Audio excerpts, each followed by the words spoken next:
We back at it, y'all.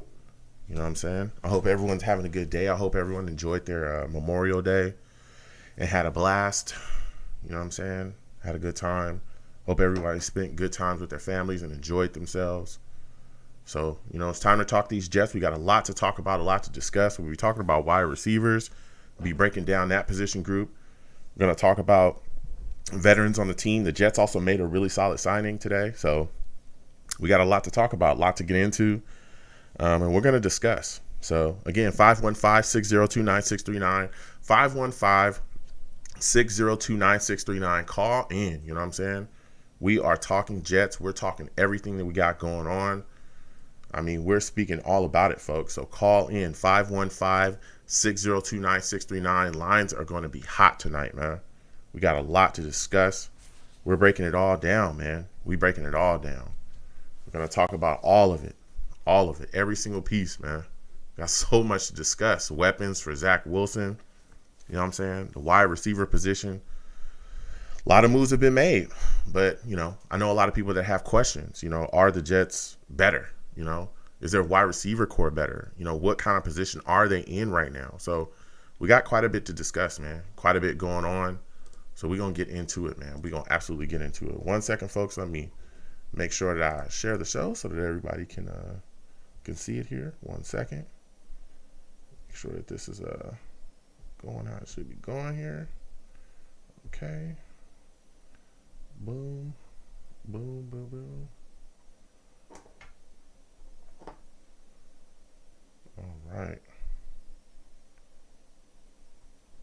right. So, again, salute to everybody watching me, no matter where you're watching me from. If you're checking out the stream, hey, look, give my stream a thumbs up. You know what I'm saying? Give my stream a thumbs up, and share the stream as well if you can. It'd be greatly, greatly, greatly appreciated if you folks do that. So, it's going to be a hot one, man. It's going to be a hot show tonight. Whoa. It's going to be a good one. So we getting right into it. Give me 1 second, folks. I'm going to connect the audio for the show, and then we're going to get into it, all right? 1 second.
Blog Radio.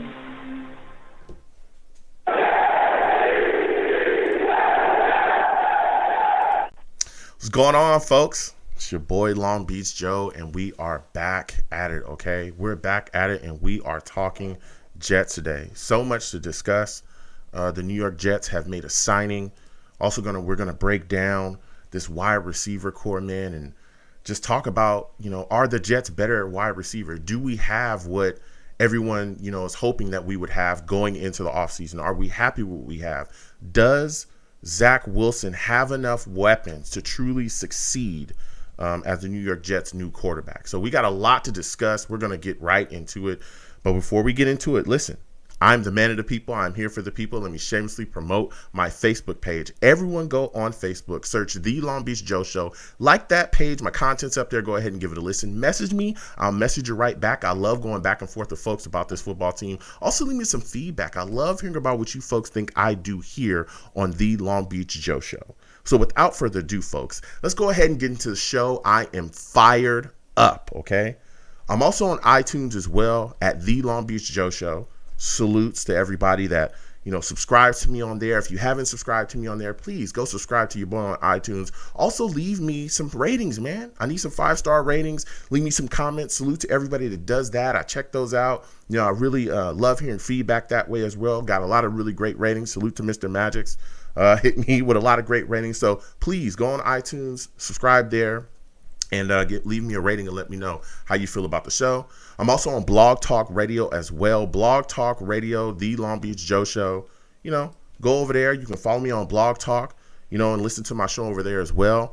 I'm also on YouTube as well. That's where I live stream. For those of you that don't know, I live stream while I do the live radio show as well. So my live stream is Long Beach Joe Jets. You can go there. That's my YouTube channel. Has all of my content on there, videos that I do, all those things. You know what I'm saying? And again, you'll be able to check the live stream out when I go live on YouTube. Salute to everybody, that watches me there, especially the savages in the chat. Salute to all of them. So while I'm doing my radio show, I'm live streaming. We're having a blast and we're talking Jets. So please go over there, subscribe, turn on your notifications and give my videos a thumbs up. You know what I'm saying? So go ahead and do that, please. So listen, we're getting into it tonight. We're talking all Jets, man. We got so much to discuss. The Jets have made a solid signing of Robert Blair, and we're going to get into that. But before we really start to discuss this Jets news, as everyone knows, I'm a Jets fan, and I'm from California, man. And there's a lot of people in other places as well that aren't necessarily in the Jersey area or didn't grow up there that, are big Jets fans as well, that love this team, through thick and thin, that have dealt with so much and have gone through so much with this football team as well.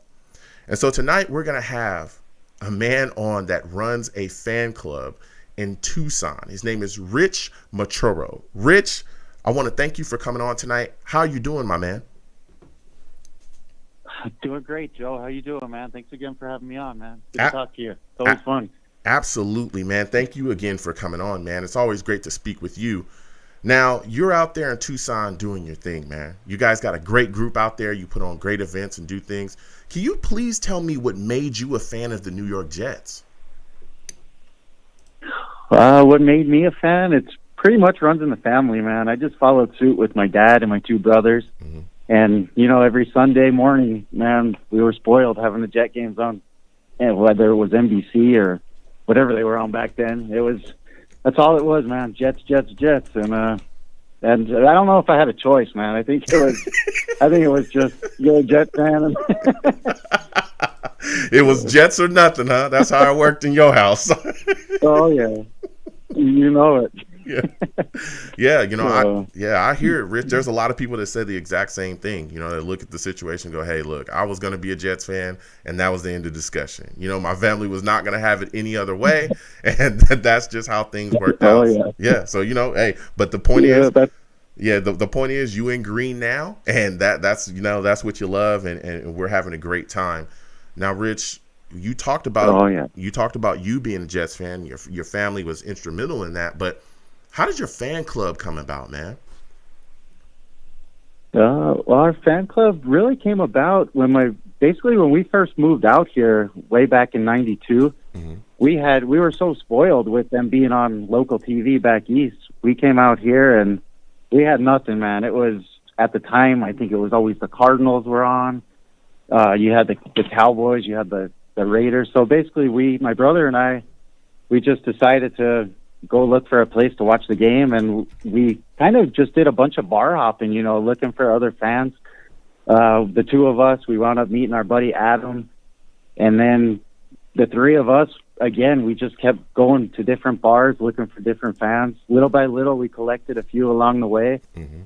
And really, what really sparked us was the Facebook thing, man. Once Facebook became a thing, we were able to put it out there, and that's when we kind of met up with the whole San Diego crew, and things just escalated from there, man. We started with 2 or 3 people. Now, on a good day, there's maybe 80 of us watching the game every Sunday, and it's just so awesome, man. Wow, those are big numbers, man. Those are big numbers. Sometimes 80 of y'all sitting in there, giving that Jets chant. That is huge. Oh, that's huge, Rich. That's a lot of people. Yeah, it's a lot of fun for being out in Tucson. I would have never expected it, but it's pretty awesome how much it's grown.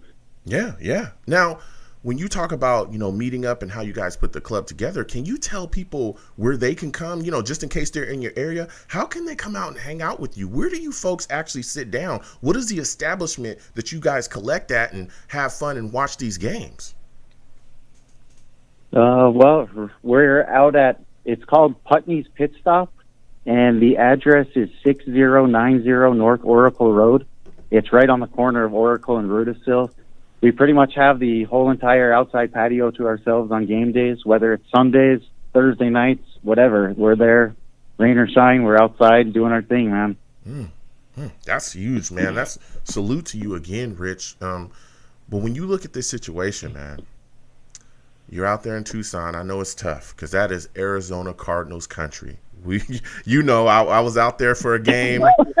Man, I went out there for a Jets game, and we played the Cardinals. And this was when we had Fitz at the time. And boy, was that a miserable experience. That was miserable. I know you remember that, Rich. That was a miserable experience, man. We got the brakes beat off of us. But I mean, everything else was beautiful. The food was great. Everything was good. But, there was a Jets chant led all the way down the street to the stadium. But once we got in there, we were quickly reminded that, this is Cardinals country and we don't, let any of that slide. And the Cardinals destroyed us. And then, the Jets kind of self-imploded as well. It was horrific. But what is it like being what is it like being a Jets fan in your local area, Rich? Because we see red and Cardinal everywhere around there. Everywhere we went, there was a Cardinal head letting you know what time it was. So what is it like being a fan in your area, man? It's tough. You know what? I got to say, we're where we're at, there's some Cardinal fans, but we're surrounded by a lot of Cowboys, Raiders, and Steelers fans as well. But I'll tell you what, though, being a fan of the Jets, we get so much praise from all these other fans just because of the loyalty that we're showing week in and week out. Yeah. I mean, it's tough being a fan of this team, but just the fact that we're always there representing, we putting up 10 points, putting up no points, we're there. So, man, yeah, I remember that game. I don't remember what we scored, but it was horrific. That was bad, Rich. That was real bad. Yeah, but I want to move on. Yeah, the alcohol was flowing. I'm sure that helped you, Rich. I'm sure. Had a couple, and just let it slide. Let it move on. That's the best way. Yeah. And I'll tell you what, they were out there playing like they were. It was crazy, man. It was absolutely crazy. I remember that game. It was so crazy and miserable to be there. But like you said, Rich, you're out there toting your green and getting the respect there. Now, moving on from the past, because I'm ready to move on from that game, I want to talk to you about this current Jets football team, man, because there's a lot of excitement surrounding it. We've got new players in the building. We've had a draft as well, free agency we attacked. And I want to get your thoughts on this. How do you feel about this New York Jets football team rolling into this season? Like you said, man, there is a lot of excitement.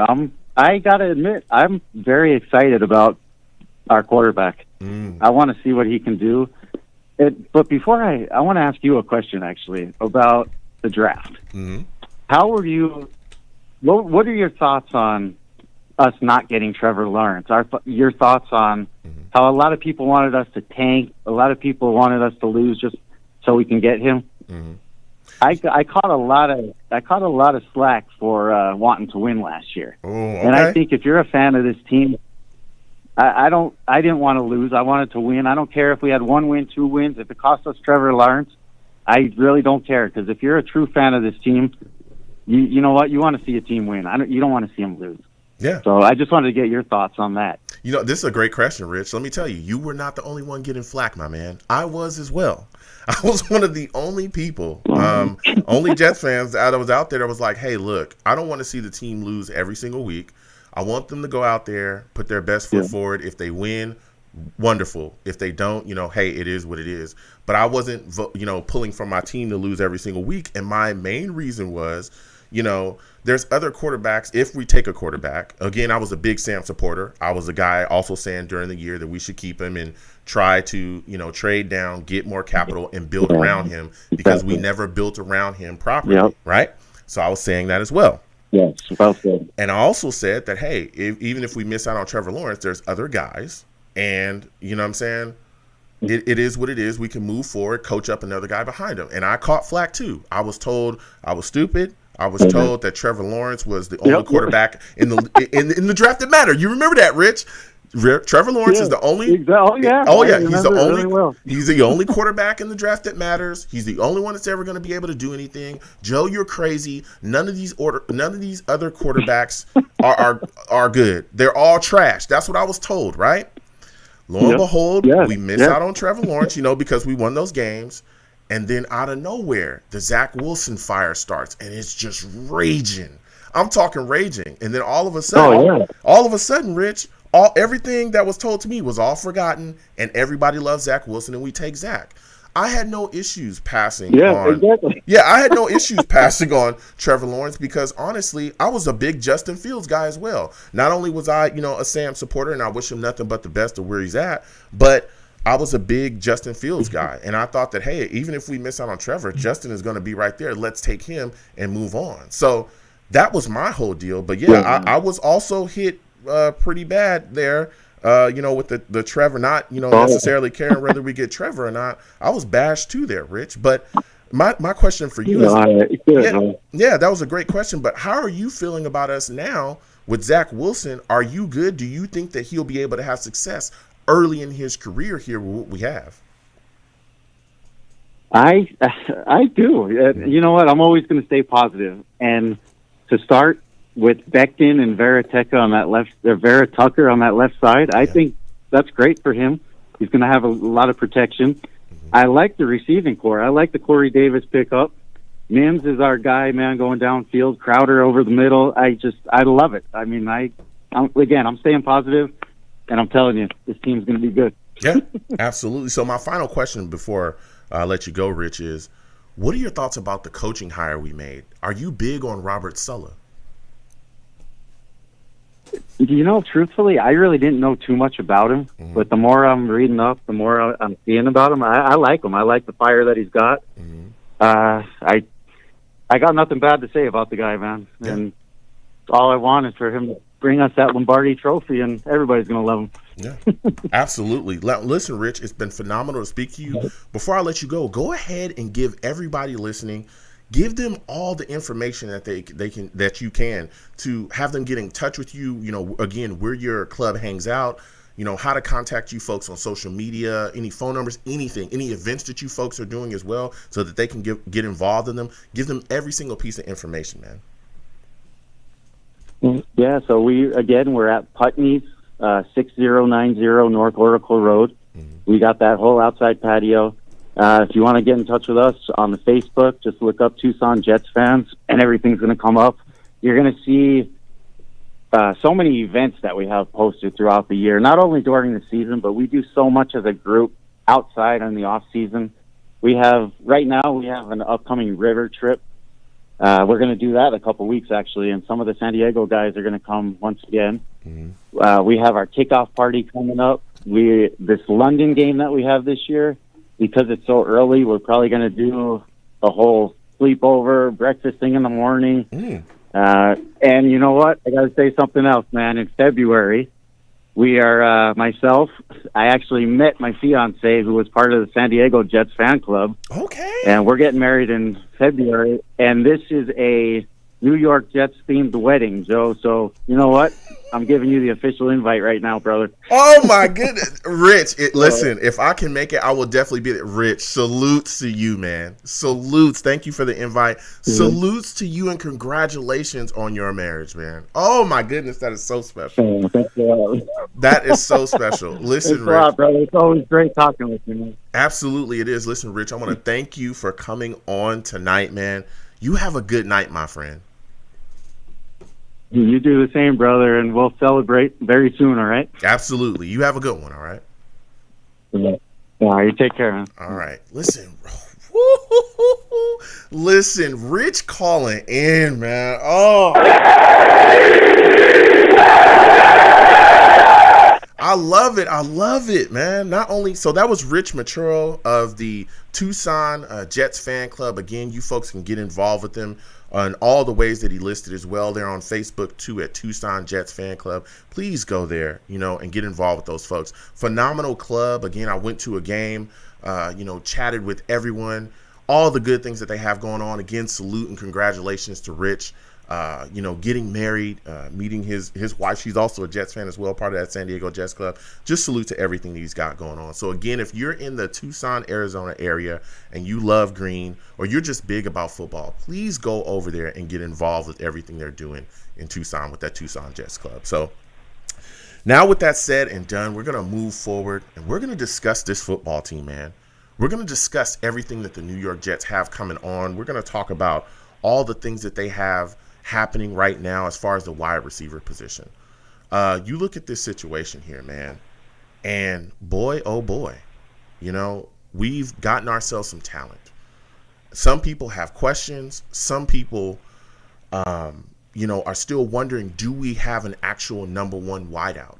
I know that there's some people that aren't necessarily happy with us only getting Corey Davis. They wanted other guys that were out there as well. Of course, we signed Keelan Cole as well. As a wide receiver in free agency. We really, tapped the market as much as we could, but some people wanted bigger names. Some people wanted bigger guys.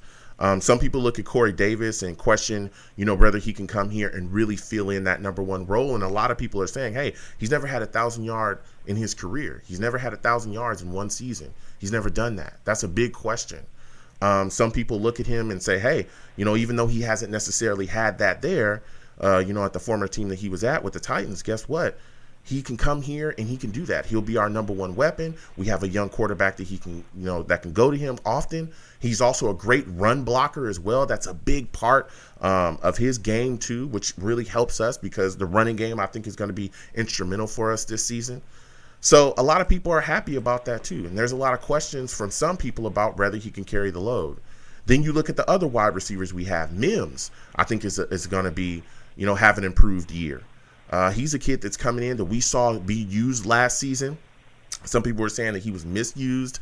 Some people were saying, that they don't know where he's going to stand. This is going to be a very big year for him. He didn't even score a touchdown last year, but he had some games where we saw big flashes last year out of him. We saw that he has solid hands. We saw that he could be coverage. But again, when you look at the situation, I think he was put in with Adam Gase. I think he was just kind of set up to fail. There was a lot of guys that struggled in that system. You look at the situation with Crowder, who's another name as well. A lot of people have already pushed him outside of the door. They're ready to move on from him because of other moves that we've made as well, especially with the drafting of Elijah Moore. But I'm a guy that's a big fan of keeping him because if you look back and you look at the situation with Crowder, he was our best wide receiver last season, hands down. This was a guy that, really came in and put things together and put on, and I think he'd be successful in this season too. Also, Elijah Moore on the roster. That's a big question as well. A guy that I think people were surprised that we took in the first round, or in the second round, because we were looking for, offensive line help. But that value with him being there, it was undeniable. So they ended up taking him at the top of the second, and he comes in, and a lot of people are saying, hey, he's going to be the X factor. He's going to be the guy that Zach Wilson is probably going to be very fond of getting the ball to. We're also seeing them already build a rapport off the field as well. We've seen them basically, really be paired together in a lot of pictures. They're going on a lot of outings together, really building that chemistry between each other to just become, not just connected on the field, but connected off the field. So, and this is a guy that has extreme athletic ability, extreme. There was a lot of people that were extremely, surprised that he was sitting there in the second round. Another guy that I think a lot of people aren't talking about within our wide receiver core as well is Keelan Cole, a guy that was with the Jags, veteran guy. He's coming in. I think he's going to surprise a lot of people. This is a guy that still has big ability that can come in. And, of course, he's not a number one or a two, not for us. But he's going to come in and maybe fill out that he might be moved around, maybe that 3, maybe that 4 role. And he's going to have to make defenses be accountable for him as well, or he'll burn you. We've seen him be able to make plays too. So I'm telling you, this wide receiver room, this wide receiver core is extremely competitive. And that's just a couple guys. I haven't talked about Jeff Smith. I haven't talked about Cager as well, that we're looking to see what happens with him. Can he stay healthy? There's just so much to talk about in this wide receiver area. And again, we're going to break it down. Also today as well, the Jets look to bring in Robert Blair. They're looking to bring him and sign him in. So they're going to sign him. Robert Blair is we all know he's a former Niner defensive end. Robert Solo's pretty big on him, man. Pretty big on this guy. He was on the PUP a little while ago for the Niners. I think he missed last year. He had a knee surgery. Then he tore his ACL, I think, in 2019. But when this guy's on the field, he's a guy that can push the pocket. He's a guy that can be added to our mix as a pass rusher.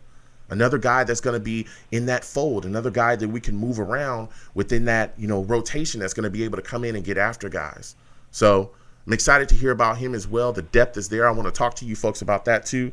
Again, call in, folks. We're going to get to these lines really quickly. 929-929, all right? That's the number here is 515-602-9639. Again, 515-602-9639. Call in, folks. Call in. We are talking Jets. We are talking wide receivers. We're talking about the team, man. And we're going to get into it again. 515-602-9639. 515-602-9639. Call in and we're getting to it. So we're going to get to these lines, all right? First guy I'm going to, Big Green. I think this is my guy, Big Green, here on the line. Big Green, mind your background. Is this Big Green? Yep. Oh. What's going on, Big Green? How's it going, man? I'm all right. Oh, good. By the way, happy Memorial Day to you. Yeah. Oh, thank you so much. Late. Yeah, it's all right. Salute to everybody as well. Happy Memorial Day to everybody. I hope you had good times with your friends and family out there.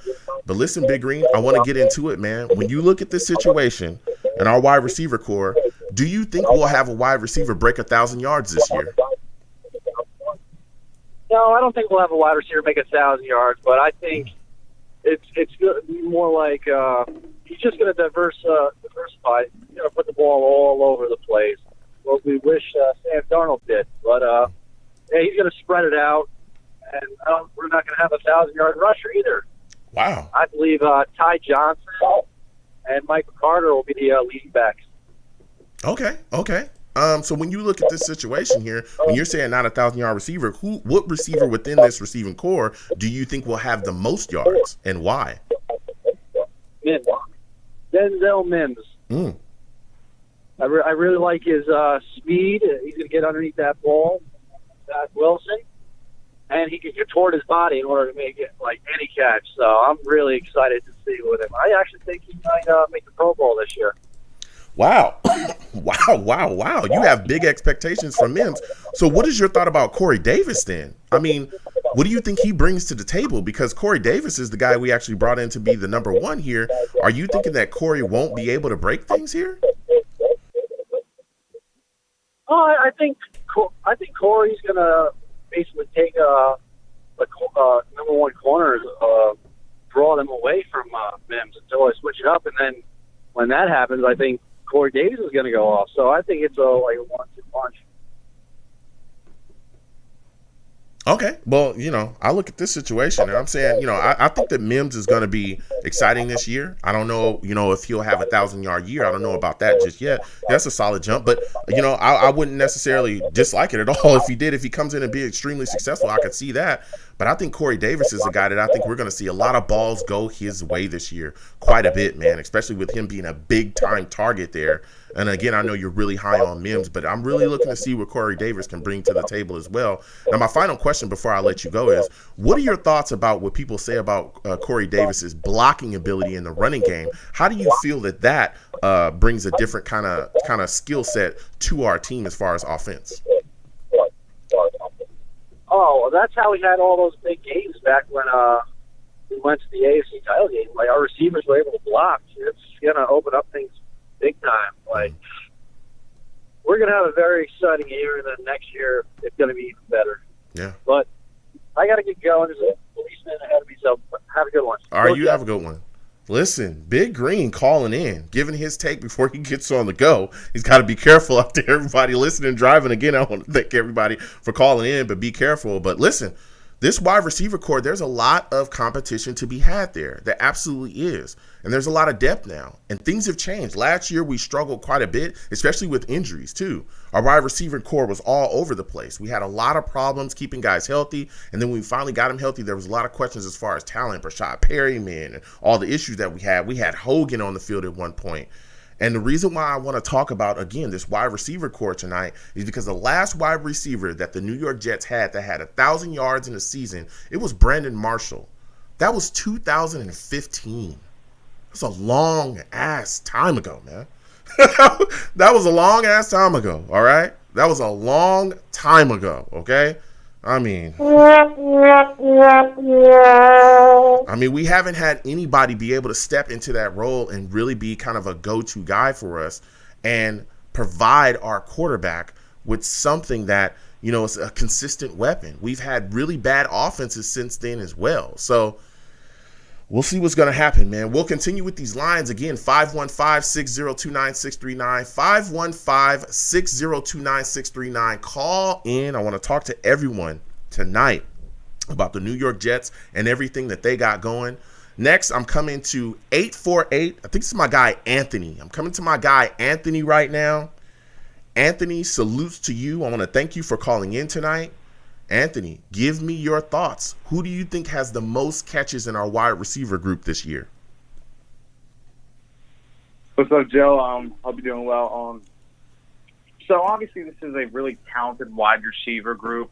You got Corey Davis, Denzel Mims, Jameson Crowder, Elijah Moore. But if I can see anyone having the most catches, I seriously think it's going to be Corey Davis because I just think he's actually going to get a bigger chance here than he did in Tennessee. Obviously, the Marcus Mariota situation was really weird, and even with Tannehill, he didn't get too many receptions. Last year, he had 65 receptions for 984 yards. He almost got 1,000 yards, and he didn't even get the ball that much. I really think that we're going to target him the most.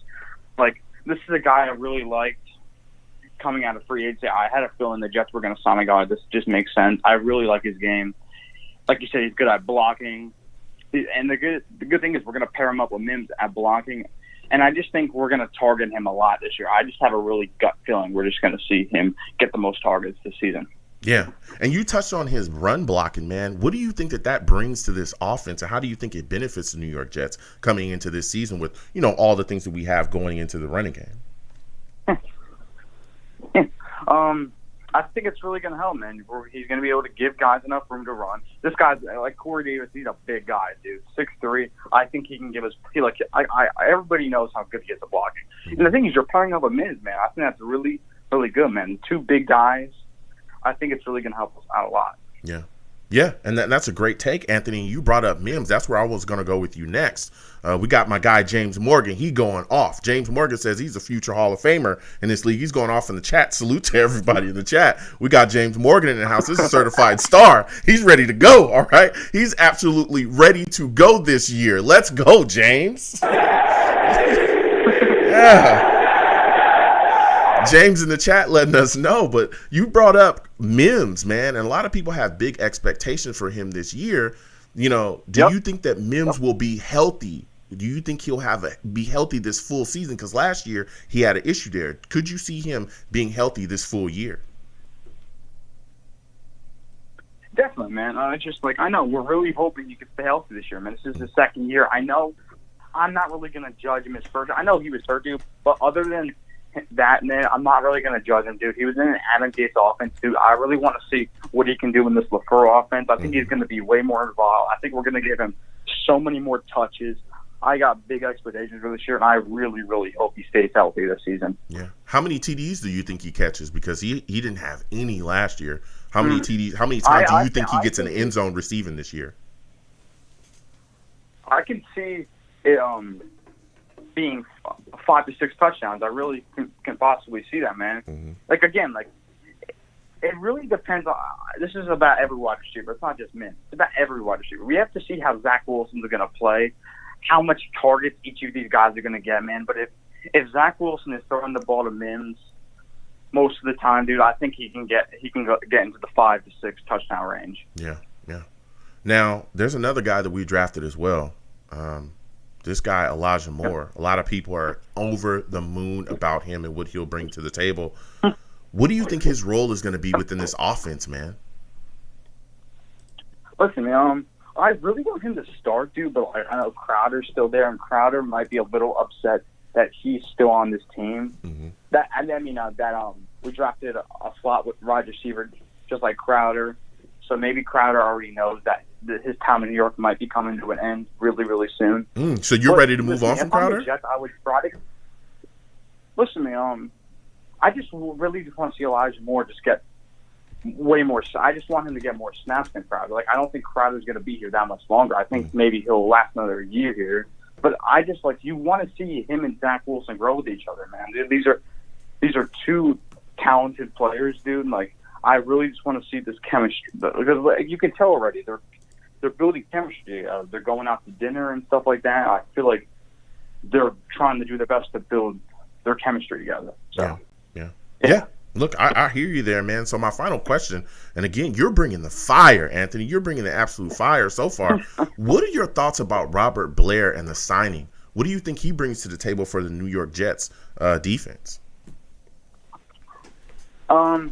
So I think he's going to be a rotational guy. I know he's really familiar with Robert Saleh. He hasn't played in about 2 years, and I really like him, man. I think he's pretty solid. But I don't think he's gonna, like I said, he's gonna be rotating with the guys out there, and you could tell Robert Saleh. This is one of Robert Saleh's guys that he really, really likes, man. Mm-hmm. If you saw what he said about him this morning, you would have. It's cool, man. It's just I think this is just depth, to be honest. I don't think it's obviously not a big signing, mm-hmm. But I just think this is gonna be we're gonna rotate him a lot. He's depth, in my opinion, but I pretty much like it. Yeah. I'm fine with it. Yeah. Look, Anthony, I respect your takes, man. You absolutely brought it tonight. Audience, give this man a hand, man. Give him a hand. I like his takes.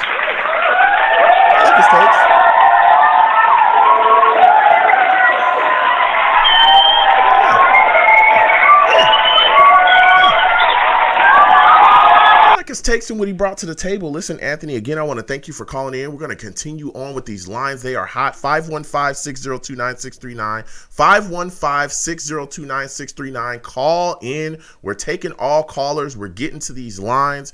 Next, I'm going to my guy, E. We're coming directly to you, E.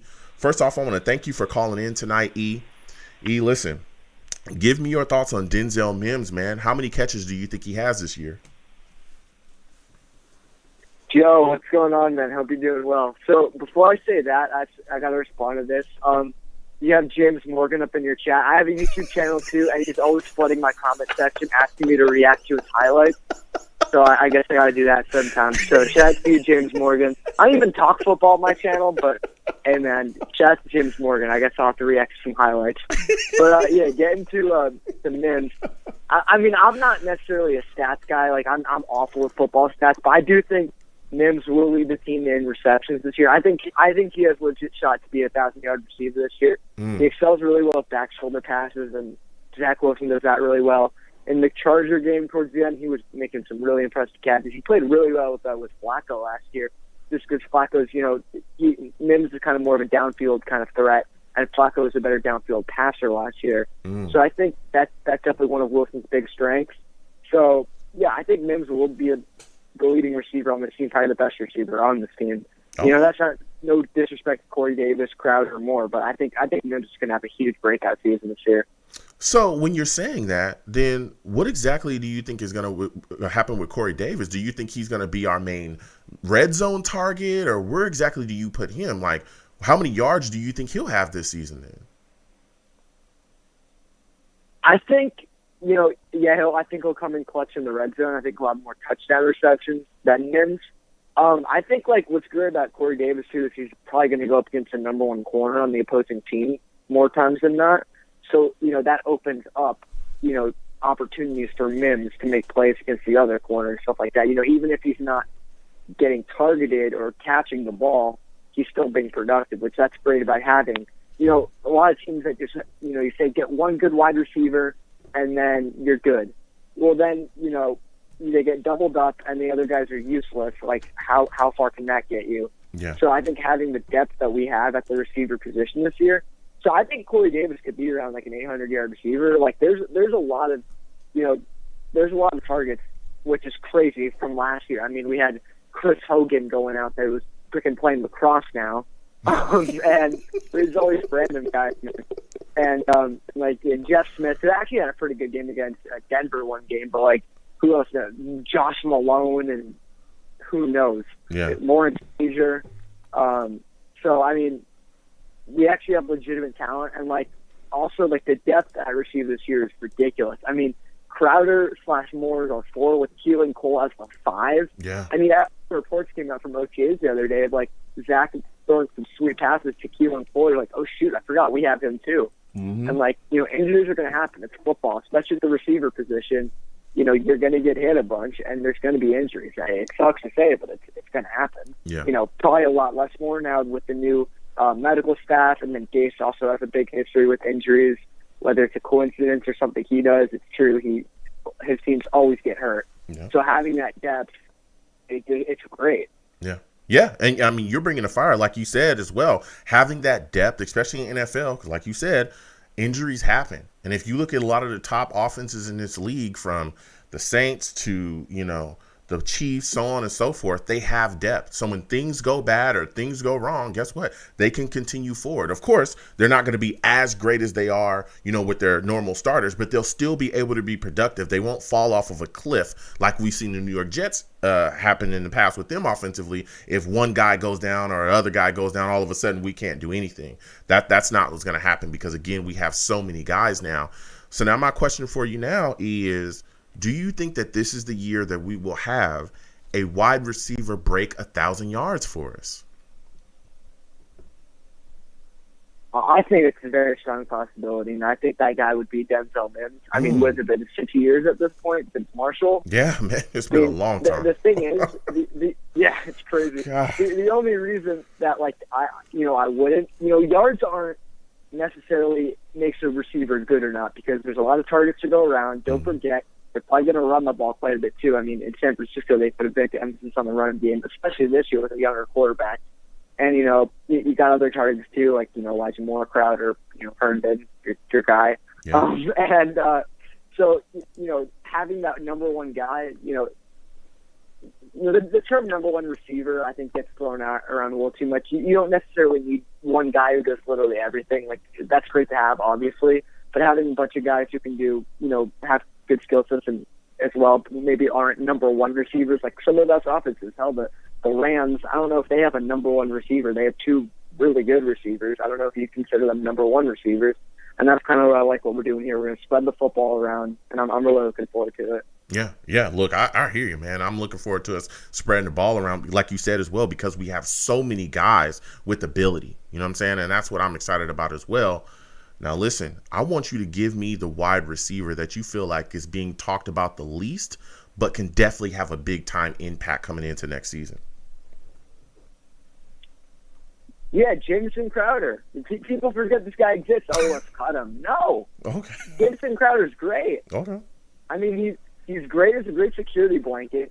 Darn really relied on him, to get open, especially, during scramble drills and stuff like that. Mm-hmm. I think, he's really good underneath. And, you can have multiple smaller guys on the field at a time. I mean, the Chiefs do it all the time. You can have, like I said, multiple guys who aren't, 6'2" on the field. So you can have Moore and Crowder on the field at the same time. You can put Moore in the backfield and have Crowder on the field. Like, people are, like, forgetting this guy exists.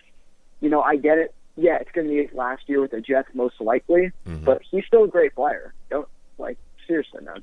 Yeah, absolutely. Listen, my final question for you, E, before I let you go, you're bringing the fire right now, is what are your thoughts about the signing of Robert Blair? What do you think he brings to the table for the New York Jets? I'm not too familiar with him, but what he does bring is depth to the edge group, which it really needs. And he's a Robert Saleh guy. We all kind of expected, more former 49ers to come in this year. That didn't really happen, but, he's going to help, implement the culture, the system, all that. He's depth. The fact that we went from having guys like, Jordan Jenkins, Phil Basham, and no disrespect to them, they're not necessarily starting edge players. To have this guy as, more of a depth guy with, Lawson, JFM, Curry, higher on the depth chart, you need bodies. And so, yeah, I mean, I'm not too familiar with him. I know he didn't play last year because of an injury, but I guess, we'll have to wait and see. Yeah, absolutely. Listen, E, this was a heck of a call from you, man. Give him a hand. What's going on, man? Yeah.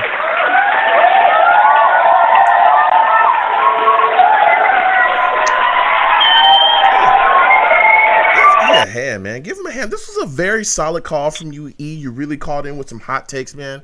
Listen, I want to thank you for calling in, my friend. You have yourself a good night, all right? Yeah, you too, man. I just got to ask you one thing. You said you want to do some streams, like doing reactions and stuff. Can you please do a reaction to your video from when the Jets trade for Tim Tebow? 'Cause that's like one of the funniest videos I've ever seen. Yeah, listen, everybody, that's listening. If you're on Blog Talk or iTunes, you listen to the show. I also, again, we stream all kinds of things over here. Gaming, we'll do reaction. Yeah, I'll look into that, E. I'll definitely, I know that's an old video. You might have to censor it, though. You were cursing a lot in that video. Yeah, that was, I was young. I was a young guy. I was very upset. I was young. I was very upset. Wasn't happy about that. But yeah, salutes to you, E, for going back into, going back into the past and checking that out. That is definitely, some historical stuff for me on my channel. But listen, I got to keep going. These lines is burning. Salute to you, man. You have yourself a good night. Yeah, bro. Have a good night, man. All right. Listen, E calling in with the fire. We're going to continue to go to these lines. Again, 515-602-9639. 515-602-9639. Call in. Be patient. The lines are cooking right now. We're going to get to everybody.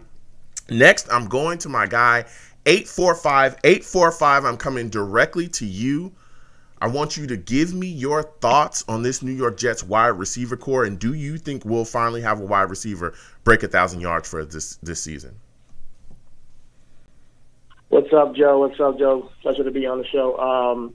I love what the Jets have done with the wide receiver core. Just take a step and just take a moment to just, mourn last year's wide receiver group and appreciate the night and day difference between, the depth that we have first and foremost. But I think that when it comes down to getting a 1,000-yard receiver, it's possible. It really depends on the play calling, and I think a lot of people haven't been talking about that. Mike LaFleur has not been.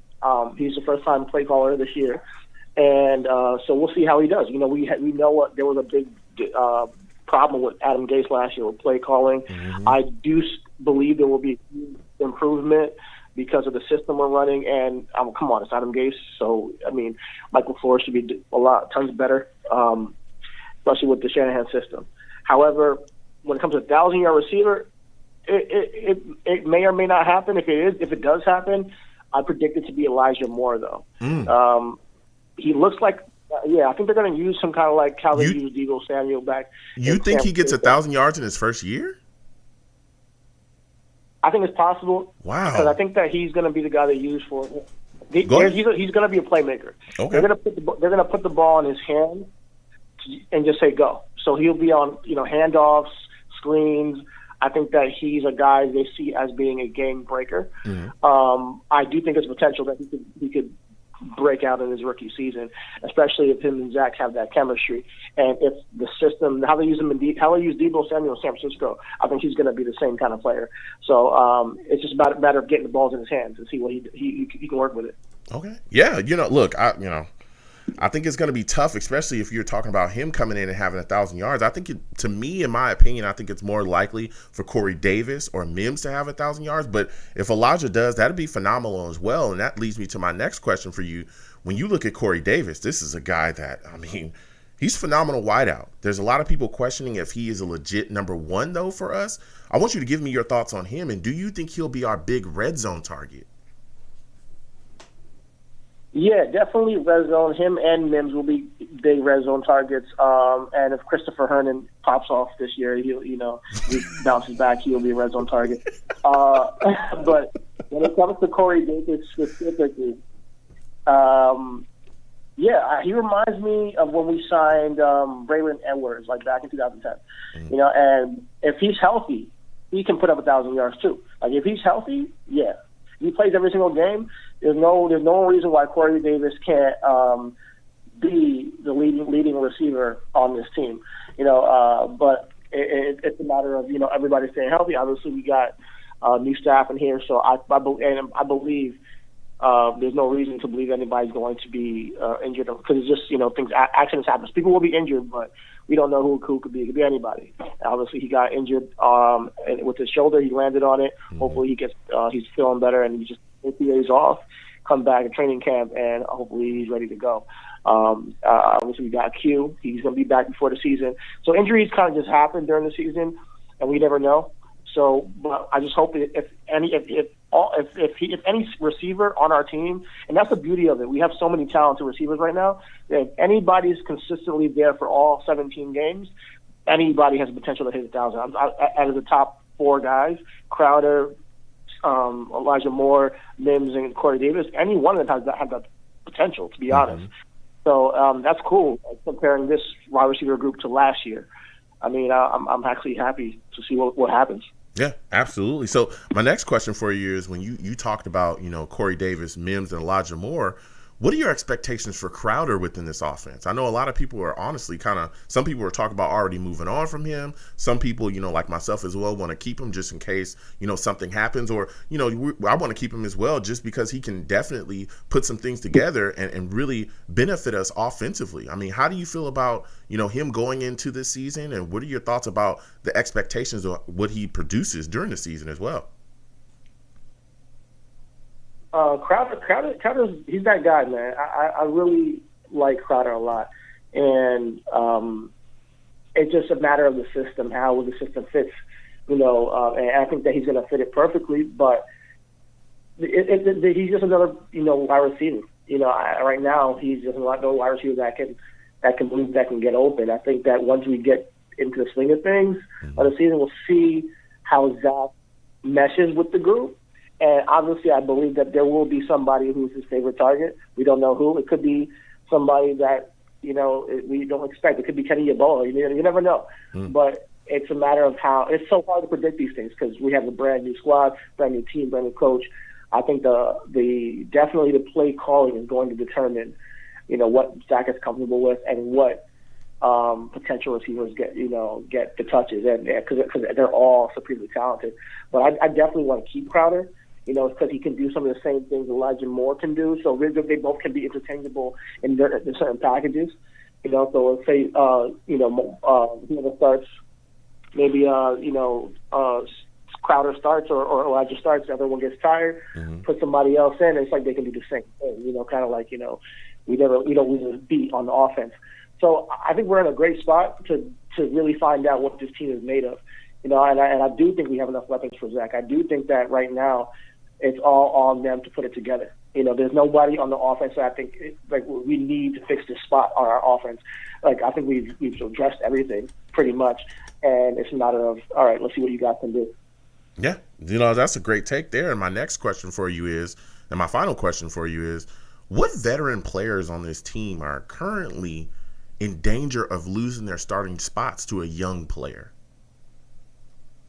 Ooh, that's a good question, bro. That's a good question. Let's go. In danger, I mean, we just talked about Jameson Crowder, so we'll see how they use him. And he's definitely the veteran I would go to first. But other than that, let me help. We got a lot of DBs. Yeah. We got a lot of DBs. Yeah. So go ahead. I think that homie Blair gotta look out. Okay. I mean, yeah, he's about to lose his job. Okay. I don't want to call for anybody's job till he lost on this job. I love Blair, I really do. Blair, he just needs a little bit more, something extra. I don't know what it is. He's not terrible, but he might not be starting potential at this point in his career, unfortunately. On this squad, I want to see some of the rookies get a shot. And if they can ball out, then bless on by, week whatever, might not be starting. Or if he might not, be starting, depending on how they go with the starting roster, after training camp. Who knows? Yeah. Listen, you had a call, okay? I threw, a little something at you to see. I always like hearing your takes. But you had a call. Give him a hand, audience. Give this man a hand. Yeah. He handled it well. Okay. Yeah.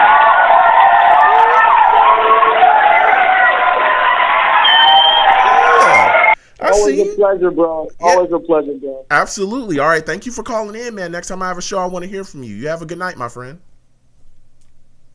That's right. You too. Have a good night. All right. Go Listen, go Jets. Listen, we're talking tonight, all right? 515-602-9639. 515-602-9639 is the number. Call in. Again, when you call in, please don't call in and hang up. Call in and hang up. I know people, do different things. That's not how it works on my show.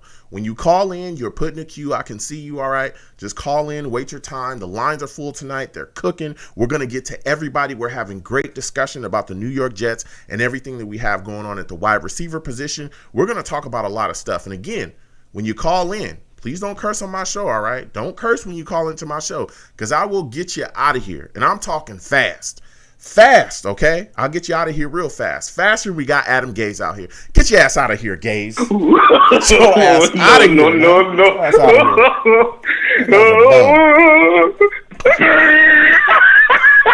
That was a bum. That guy Gaze was a bum. I am so glad that he is gone. Why? Because now we can see what we actually have offensively. All right? So I'm happy about that. Again, 515-602-9639. 515-602-9639. Call in and please be patient. The lines are hot. We're going to get to everybody. So next we're going to, I think this is a new caller, 631. We're coming directly to you. 631, give me your name, where you're from, and give me your thoughts about this New York Jets wide receiver core. Do you think we have a wide receiver on this current roster that will be able to break 1,000 yards this upcoming season? 631. Oh, Rusty Spooner. Hey, Rusty. Up, bro, what is going on? Listen, everybody, Rusty Spooner, we go back and forth constantly. Listen, Rusty, you on? We're live. We're talking right now. I know you got a lot of takes. Who do you think is going to break 1,000 yards for us this year if we have a wide receiver that'll do that? I don't think it'll be one. Honestly, I think it might be two. Okay. Because just because of that 17-game season that we now have, too, that adds another wrinkle into it. But with Mims and Davis, I love Mims. Mims is my man, especially his younger brother, too, Mims Jr. Okay. And, I think he's a Sooner. He's killing it. Kid is crazy good. Yep. But if they do basically 85 yards each and they're healthy for a 17-game season, that's a total of, like 170 yards on Zach's side. That's a doable thing. And that'll put you at like 1,000, 1,100 around there. So you're saying... So it's quite doable. And then I'm sorry, I don't mean to break up your take. So the two wide receivers that you're saying is Mims and who else? Davis, Corey. Okay. Yeah. Corey is, I like him, man. He's got hands, too. It's, I hope his shoulder's all good. Yeah. And then speaking of hands, too, Mims is ridiculous. Yeah, he is. That kid is insane. I remember watching him at Baylor, too. He was hurt, too. Yeah. Making all that stuff. Yeah, I mean, you bring in... He's dedicated. You bring up great points there, Rusty. I mean, we saw flashes from Mims last season. He was a guy that came on even when, we were dealing with Adam Gaze and that nonsense. We saw Mims be able to make plays in spots where we were like, whoa, we haven't seen somebody do that around here. And there were times, too, where he's standing in the field wide open. Yep. Yeah, there were some times. And Sam just saw a ghost or 17 and he freaked out. Yeah, there was pressure there. And he would take off and, all kinds of things. Yeah, but unfortunate. I could see that there. Now, going to Corey Davis, because it's interesting. You brought up you think he's going to surpass 1,000 yards this season for us, which would be the first time that he would do it in his, NFL career, which I would love to see. How many touchdowns do you think he scores, man, though? Because I think he's going to be our big red zone target simply because of his size and everything that he brings to the table when that field would get shortened. Do you believe that to be so as well? Yeah, I think he can get like 11 to around 13, and Mims probably around the same because they'll play off of each other because somebody will see, Corey have a crazy good game. So then they'll put their best guy on Corey for that. Mims will blow up. Yeah. You're like, oh shit! Oh, I'm sorry. Watch your language. Watch the language. Go ahead. I'm sorry. Yeah. I did my bad. Yeah. And I'll be like, oh shoot, then they'll cover Mims. So then it could flip flop back and forth, and then all of a sudden now you have Cole, you have Elijah Moore, you have Crowder. It's just like a never ending, game of daggers and swords.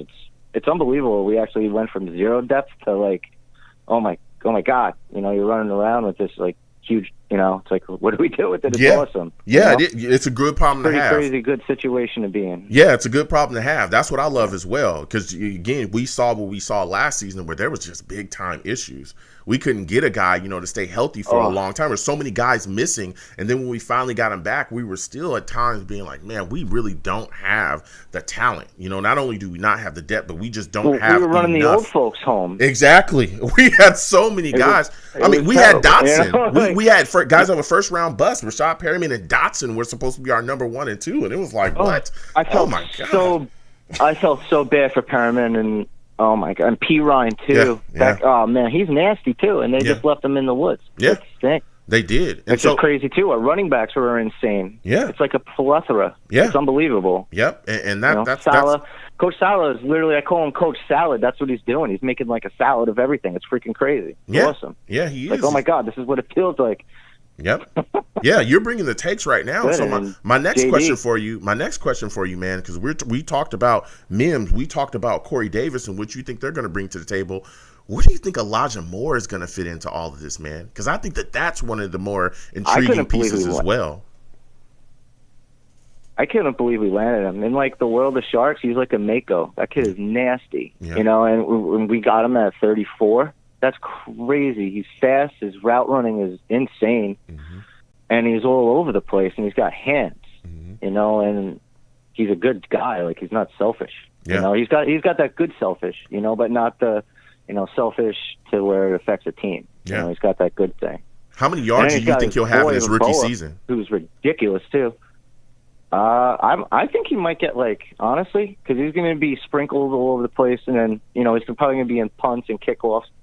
But I think I could honestly see him getting around 758. Wow! Honestly, if he stays healthy. Wow. Okay. And that's what's insane about it, because those are just 3 people: Corey Davis, Moore, and Mims, and then you throw everybody else in there. It's like Zach Wilson could. I don't know, man. It could be. You could get up into the 4,000s.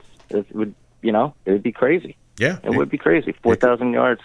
Yeah, it'd be insane. It could absolutely be crazy, Rusty. And so my next question for you is there a wide receiver on this roster that you feel is not being talked about much, but could have a big impact for us next season?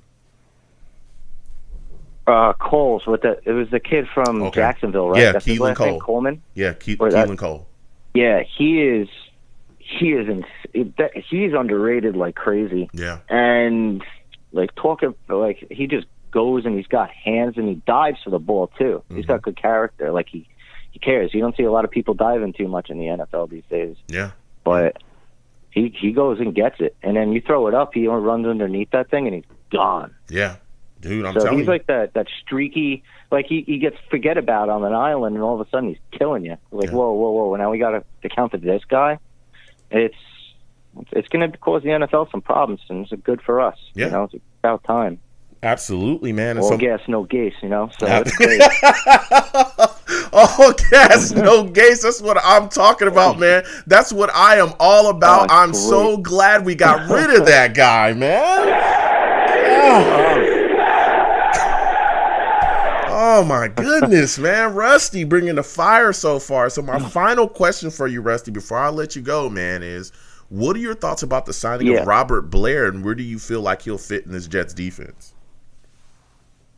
I like him because, he's played 47 games. He's averaging 13 or 14 sacks out of those, collectively, and he's got rushes. So he's like Lawson in a way, but, not Lawson, but he could be that dude, and he just comes with, and he's a big man.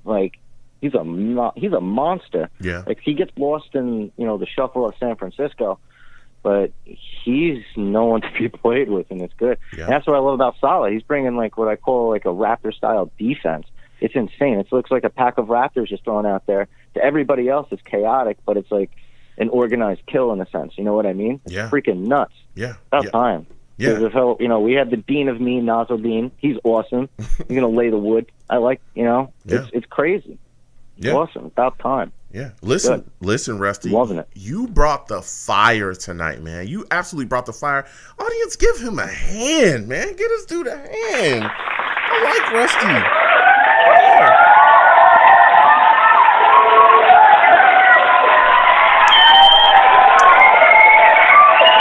Listen, Rusty, this was a phenomenal call from you, my friend. You really brought the energy. Listen, next time I have a show, I want to hear from you, all right? You have yourself a good night. You too. It was awesome talking with you, Joe. Gangrene for life, bud. Absolutely. Later, Gangrene fam. Salutes. Thank you so much, man. You have a good one. Listen, everyone, Rusty called in with a lot of fire and a lot of takes. Again, 515-602-9639. 515-602-9639 is the number. Call in. When you call in, please be patient. We're going to get to everybody tonight. The lines are packed, okay? But 515-602-9639, call in. Also, wherever you're watching me from, if you're watching me, please give my stream a thumbs up. Hit that thumbs up button. Also, subscribe if you have not subscribed already. And please turn on your notifications. You know what I'm saying? Wherever you're watching me from, please give me a follow. I know I'm on multiple platforms as I stream. And salute to everybody. We're going to keep getting to these lines, though. But before we get there, I want to hit my guys in the chat. I call my chat the Savages, okay? And I call them the Savages. Why? Because they are savage. They get after everybody. It does not matter who you are. They don't care. They're coming for you, man. They're savage. Pure savage. All right? They do not care, man. They don't care. They'll get after you. Every single time, it does not matter. They will come for you. You know what I'm saying? So they spit a lot of fire in the chat. They say a lot of great things, and they really get after it, man. But Lindell's J in the chat, salute to Lindell's. Lindell says the wide receiver squad may not have one star, but the combination may be on its way to be one of the best. That is a great take. And that's what we're hearing a lot tonight from a lot of different people as well is, you know, even if Corey Davis doesn't break that 1,000 yards, you know, we may have a wide receiver core as a whole that's going to be able to come in and really do things because each of them is talented. So even if he doesn't turn out to be the elite standout number one wideout, you know, that a lot of other teams may have, our wide receiver core as a whole will be able to come in and still be extremely successful because of what they bring as a group. Because we have so many different guys that, you know, are talented and athletically gifted and can get open and run their routes very solidly, that they'll be able to continue to produce, even though we may not have a guy like Hopkins or Michael Thomas or any of these other big name guys out there. So that was a great take from Lindell's J. Salute to him. And listen, my guy in the chat, James Morgan, all right? James Morgan is going off. He is going off in the chat, James. I just don't understand. What do you want from me, man? What more do you want from me? Look, I've done nothing but support you, James Morgan. I've done nothing but support you. You know, I did talk about bringing in a veteran backup. I have, and I still am a big fan of that. I want to see us, you know, really attack that market because just in case, you know, Wilson goes down, I need somebody to still be able to come in and keep us afloat, man. But James Morgan is a guy that's saying, hey, I can do it all. James Morgan in the chat says, Joe, if you need to order Joe, you need to order my jersey before all of them are sold out on the Jets team store. Look, I respect you, James. I'm sure that people are going to buy your jersey like crazy. I'm sure they're flying off the shelves, man. You know what I'm saying? You play for the Jets, but I just think we need a veteran backup. You haven't played yet, man. Last year, you sat on the sidelines all season. This year, you're coming in, you're learning a new system along with Zach Wilson. I just need a veteran guy that's been around the block once or twice. That's going to be able to help Zach go out there and show him things, coverages, all types of things. Maybe a Nick Foles, maybe a Hoyer. You know what I'm saying? Oh, well, Hoyer's gone now. He signed somewhere else. But maybe a Nick Foles, maybe a Nick Mullins, you know? Somebody like that. That's all I'm saying, James. I'm not disrespecting you. Not at all. I'm just saying, hey, you know, can we get a veteran backup? James Morgan in the chat also says, Joe, I'm going to throw for 6,000 yards this season. I don't know how you're going to do that, James. I don't know how you're going to do that.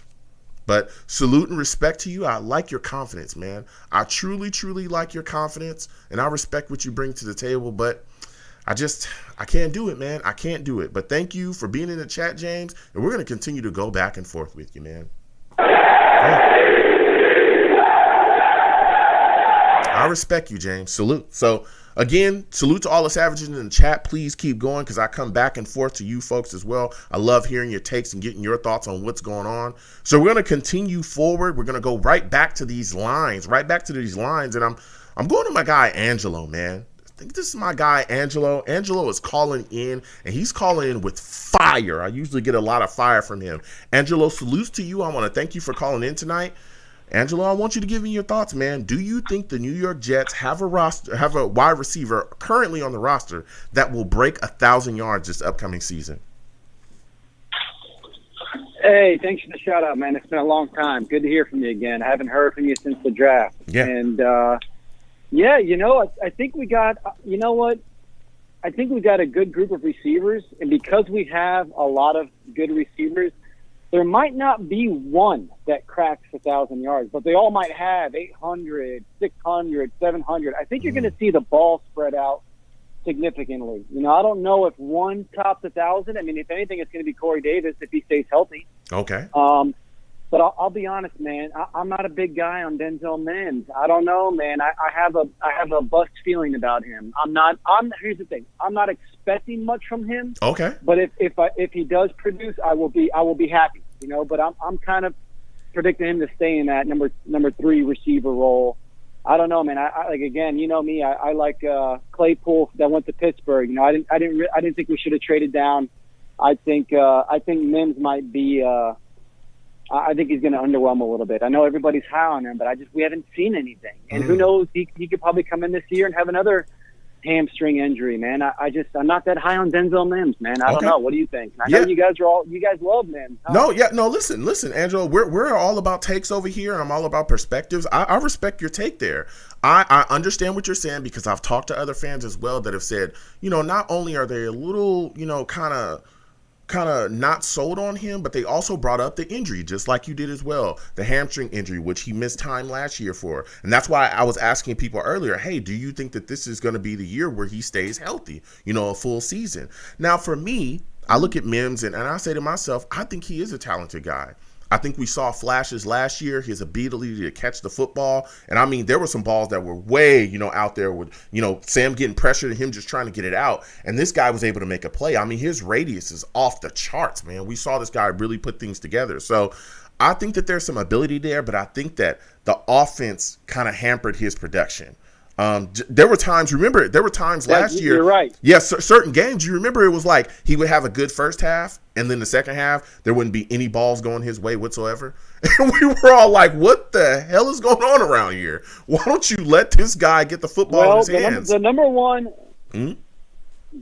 corner is going to be on Corey Davis, right? Okay. So Denzel Mims is going to have a shot this year. Yeah, he's going to have a shot. I mean, he should get a lot of targets, and I'm hoping for the best from him, and I'm hoping that the scheme helps everybody. I'm hoping our run game can get going. We have a running back by committee now, right? We're unknown with the running backs, but I think we have a really good group in there. And to be honest with you, man, those guys are workhorses. You need 4 running backs. Yeah. And hopefully we don't lose any of them. Hopefully we can keep them on the practice squad and rotate them in here in games. But if we get that running game going, if Zach Wilson can just settle down and ease into the season, and just the coaches have to set him up for success, right? Yep. The running game has to set up Zach Wilson. If we can run the ball, our offense is going to click.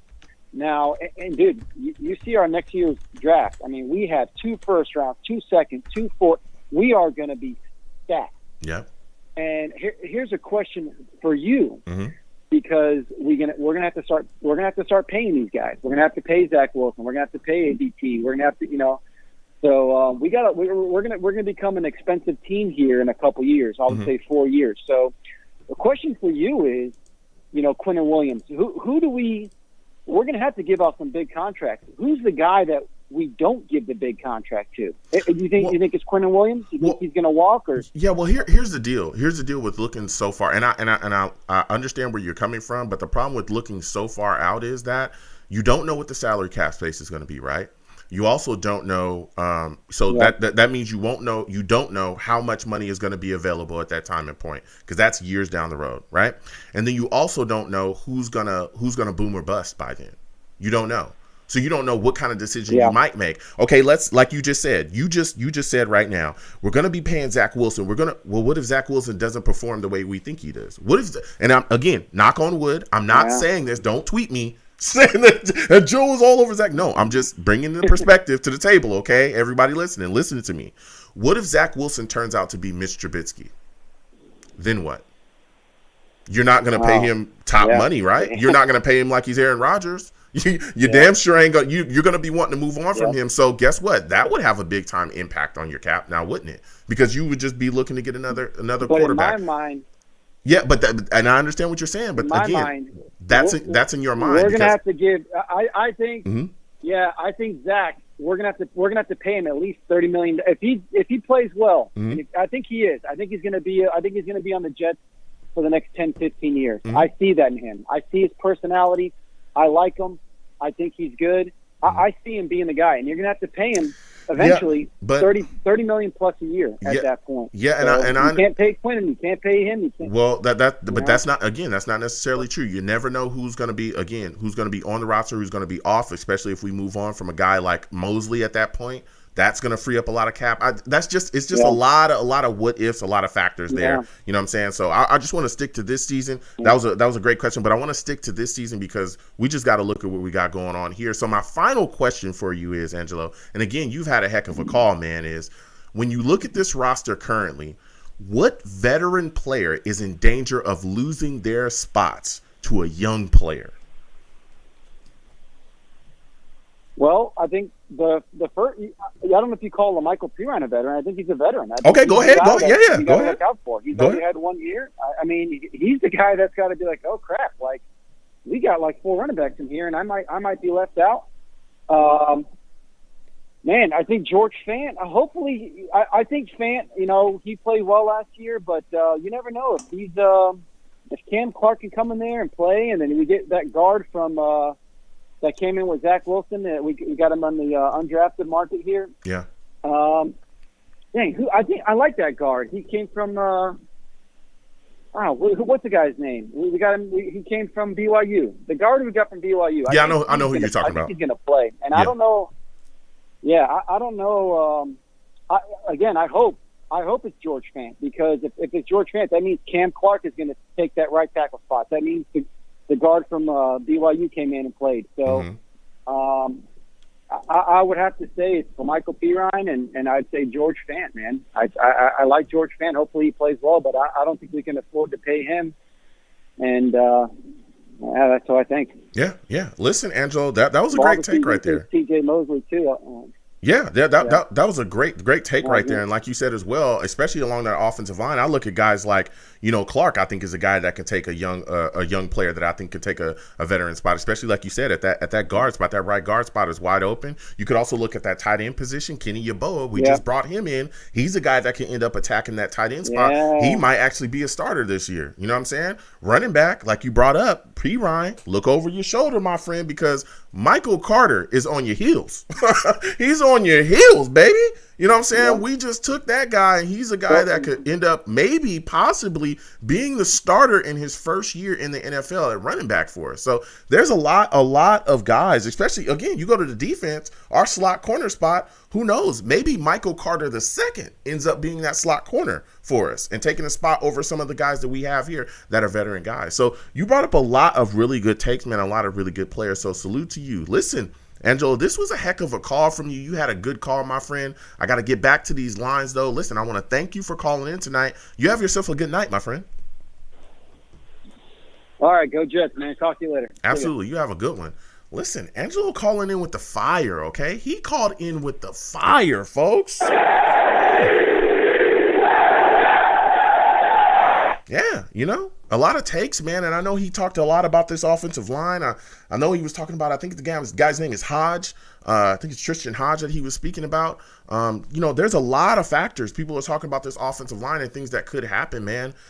Some people want to really attack that right tackle spot, especially with Fant being there. Some people not necessarily sold on him. There was a lot of talk, again, Angelo talked about putting Cam Clark out there at that right tackle spot. There's other guys out there as well, too. Moses as well is another guy that people are bringing up, too, that we could possibly go after. Salute to our guy in the chat, Tommy R. Tommy R says if they sign Moses, maybe, he's going to be able to make the move, So salutes, man. We'll see what happens going forward, but I'll tell you what, this wide receiver position is extremely intriguing, man. There's so many names that could be out there. So many names out there that we're trying to figure out who's going to be the guy.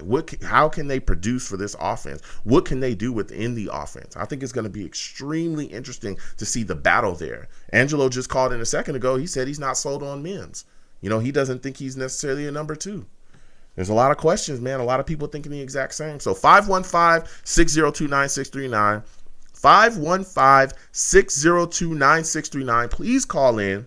When you call in, please be patient. We're going to get to everybody tonight, but just be patient. The lines are hot. We're going to get right back to it. So next, I'm going to my guy, Steve, man. I'm going to Steve. Steve calls in with the fire, man. I got to respect him. Steve calls in with the fire. So, Steve, I want to thank you for calling in tonight. Salutes to you.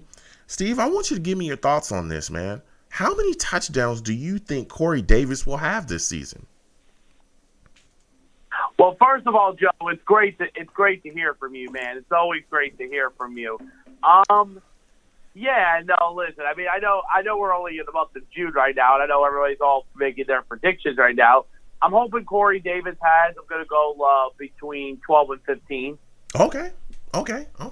And do you think that this is the year where Corey Davis finally breaks his 1,000-yard streak? Finally breaks into 1,000 yards for us this year?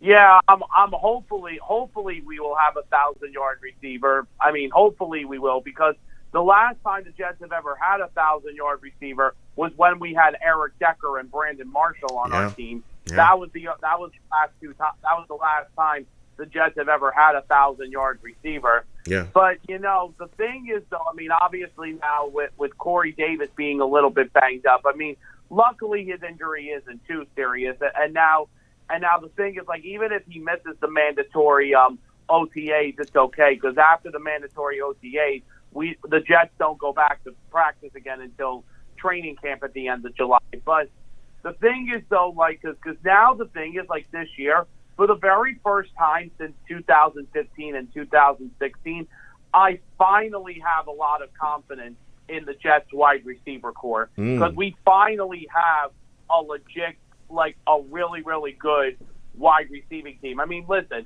I know basically the only 2 veteran receivers we have on the team is Davis and Crowder, but, and I mean, yes, we do have Braxton Berrios as well. I mean, but Braxton Berrios,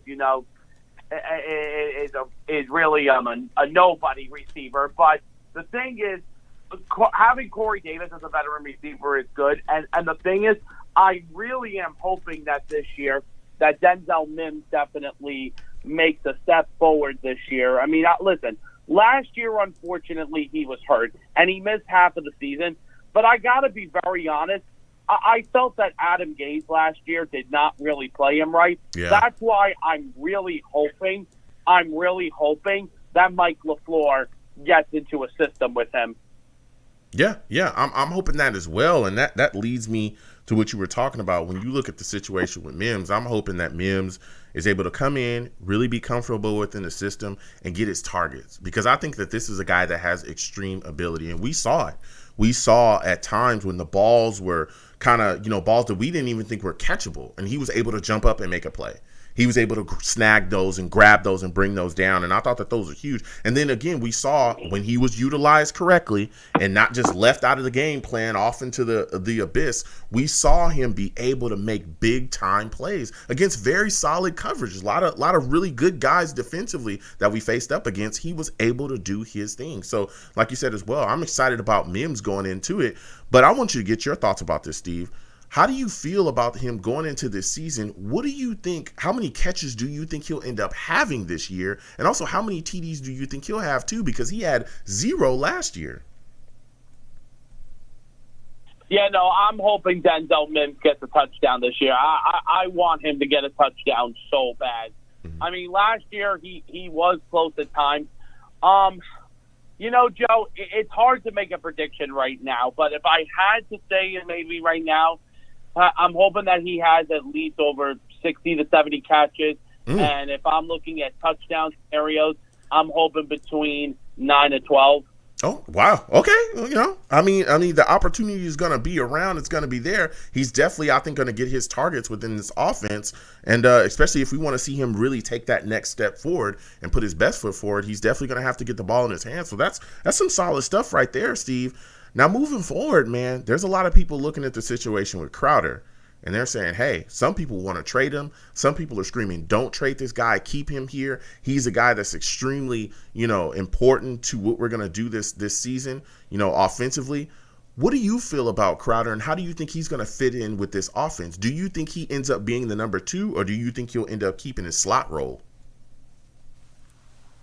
Yeah, I think right now when you're looking at this thing with Crowder, he is more of a slot receiver than he is as a number 2. Okay. But the thing is, though, when you look at this, because you got Elijah Moore now, and the thing is, like, no matter what happens after this year, the only way that the Jets would re-sign Crowder is if he has a legit season this year, and if him and Zach Wilson have a connection. The only thing is, though, Joe, is I just have the feeling, and don't get me wrong, I love Jamison Crowder. Yeah. I don't think he's going to get cut, and I think he is going to play for us this year. Mm-hmm. I just think that this could possibly be his final year as a Jet. Yeah, this could be. May be his final year. Okay. And the thing is, the reason I say that is because, now with Elijah Moore going to be our future slot receiver, because Elijah Moore, it looks like it's going to be our future slot receiver. And let me tell you something, Joe. When you look at the OTAs and looking at the connection that Zach Wilson and Elijah Moore are having, it's incredible what they're having already. And the thing is, like, and the one thing I like what Zach Wilson's already doing is he's already talking to a lot of the players and stuff. Heck, if you remember I think it was just last week, Zach Wilson took a bunch of the Jets offensive linemen. They all went to the Islanders-Penguins game. They all bonded at the Islanders game. If you saw Dan Feeney taking a beer can, smashing it on his head after when the Islanders scored a goal. They all bonded at the Islanders game together. Yeah. So that's a great sign.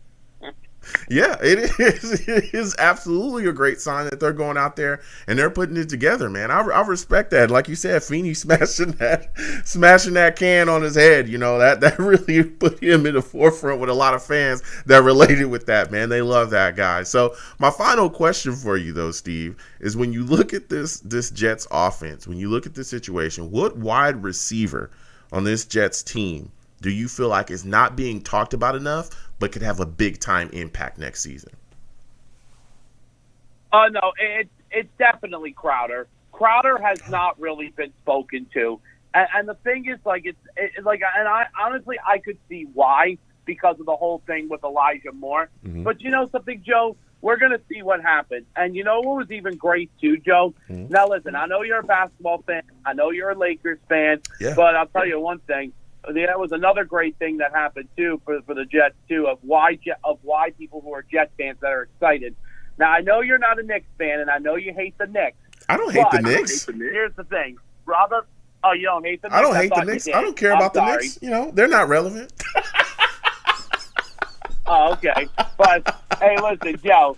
So the thing was, I don't know if you heard about this, but Robert Saleh was at the game, and at one point at one of their TV timeouts in the game, I think it was in Game 2, he was shown on the Jumbotron, and every single Knicks fan went crazy in the Garden. Yeah. And honestly, Joe, when you see every Knicks fan going crazy at the Garden for Robert Saleh, it's a great feeling. I'll tell you one thing, if Adam Gase was at the game, everybody would all be booing at him and telling him to get out at the Garden. Yeah, listen, Steve, I hear you. Like I said, I don't hate the Knicks. I'm glad they went crazy for Robert Saleh, because they're not going crazy for anything else, especially Julius Randle. He ain't showing up.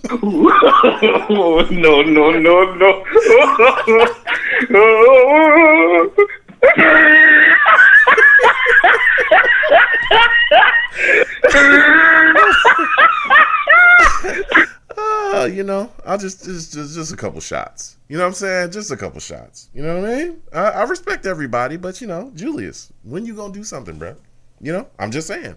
Laker game. I'm just saying. But again, listen, Steve, salute to you. I want to thank you for calling in tonight. You brought a lot of great takes, man. A lot of great takes as you usually do, my friend. You know, so it was a great speaking to you, man. Next time I have a show, I want to hear from you, my friend. It's always good to hear from you, all right? You have yourself a good night. Hey, no problem, Joe. Yeah. No problem, man. Thank you and good night. All gas, no break. Let's go. Let's go. That's what I'm talking about. Listen, Steve with a phenomenal call. Phenomenal call, you know? Everybody, I don't know why he thinks I'm a Knick hater. I'm not a Knick hater. I don't hate the Knicks. They're not relevant. Why would I hate something that's not? I mean, what have you guys done in years? Nothing. Haven't heard anything from you. You know, I'm not a Knick hater. I'm glad they went off for Sulla. Glad. Because there's nothing else to cheer about over there. Nothing.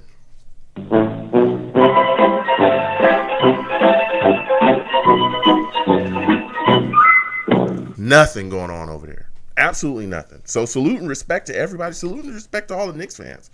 I got nothing but love for you. But, you know, I'm just saying, over here with this Laker gang, we're doing big things, okay? Championships and championships and championships. That's all I'm saying. But we're going to get back to the lines, 515-602-9639, 515-602-9639. Call in. We're going to keep getting to these lines again. If you're watching me, no matter where you're watching me from, please give my streams a thumbs up. Please subscribe if you haven't subscribed already, and please turn on your notifications. Also, hit that super chat if you'd like to. Any donation is greatly appreciated. If you don't want to hit the super chat and you just want to cash app me, my cash app is right there at the bottom of the screen. Please go ahead, you know, hit my cash app if you like. I greatly appreciate everyone that does. It's always, you know, it's always great to you know, get a little bit to continue to help the show. So salutes to everybody, and salute to all the savages in the chat going off. We're going to, again, get back to these lines after, you know, just a little Nick bashing. So we're going to 516. 516, you're looking like a new caller. Give me your name, where you're from, and give me your thoughts about this Jets wide receiver core. Do you think there's a wide receiver on the Jets roster that will break 1,000 yards this upcoming season?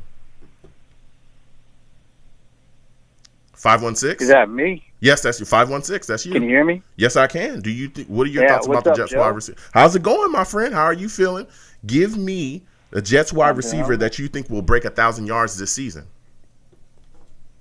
I really don't think anybody's breaking 1,000 yards this season. Okay. I mean, you know, to 17 games, maybe you're going to get one guy, but because I think they're going to spread the ball, I think it's going to be like a game-to-game situation. I think they're going to have enough wide receivers. They're going to double. You know, you're going to get Corey Davis. Whenever they decide to double somebody, then they'll throw it against the grain to somebody who, you know, who's not getting doubled. You know? And so every game is going to be situational. I don't believe. And if someone breaks 1,000, it's not going to be like, it's going to be 1,100. You know what I mean? So everyone's going to be around that number, 800 to 1,100. Mm-hmm. Maybe there's one guy, but I don't think that's necessarily important either. Okay. For the team. Okay. So when you because I think that the ball is going to be run a ton. I think that they're just going to run. Basically, everything it's going to be run heavy. They got Corey Davis and they have Denzel Mims to basically to provide the blocking, right? Okay. And then Elijah Moore is going to be like a Deebo Samuel, kind of, you know, Swiss Army knife, doing all these things. So he may get 1,000 yards in total, but he may not get 1,000 yards in catching. Okay. So and you talked about, you know, Corey Davis and Mims, and you're talking about our running scheme, which I think is going to be very instrumental within this season as well. But when we get down to that red zone, bruh, somebody's got to be the red zone target. Out of all the wide receivers, who do you think is going to be the biggest red zone target for us? I think it's either Corey Davis or Denzel Mims. I'm wavering. I think they're probably about even. I think that Corey Davis will be a main target at the beginning of the season, and whenever he gets too much, then it'll go to Mims, right? Mm-hmm. And then when Mims gets a play, then they'll have a play for Elijah Moore. But I think those two guys are going to have the most touchdowns, maybe between 5. Steve is a little last caller Steve. A little nuts with the 12 to 15 touchdowns. You got to think about 5 and 9, right? I think both of them will have between 5 and 9. You know, Color Steve's a little crazy. No offense to Color Steve. No. Listen, Steve, he just goes a little overboard. Salutes to Steve. He calls in with his takes. Salute to Steve. I understand. I enjoy the calls. Yeah, I understand where you're coming from. I understand your take, but that's your take, and I respect it. Like you said, 5 to 9, 5 to 9. That's what you're expecting out of that. But you're talking a lot about Corey Davis and Mims, and you talked a little bit about Elijah Moore, but I haven't heard you say anything yet about Jamison Crowder, man. This is a guy that's still here. I mean, where do you think he's going to fit within this offense? Because there's some people that aren't fully sold on Mims either. We've had callers tonight that have talked about, hey, they don't think he's a number 2. So where do you think Crowder is going to fit into all of this, things that we're going to have going on offensively? Where do you think he'll get his catches, yards, and TDs from? This is my opinion about Crowder. I think Crowder actually is going to be I think he's going to be featured as a slot receiver for the first half before the trading deadline, right? And then they're going to get him as many touches as possible to be because they're going to use Elijah Moore as a little to bring in as like a change of pace. Mm-hmm. And I think Crowder's going to get most of the slot possessions, except for when they run the jet sweeps and stuff like that. Mm-hmm. And even Crowder might do a few of those. But I think Crowder's going to be traded in the beginning during the season. Sometime they're going to see Elijah Moore coming up on the come up, and then they're going to give Crowder an ability to go to a playoff team, and maybe he'll go to San Francisco, for example, because he knows the system, right? And or the Rams, something like that.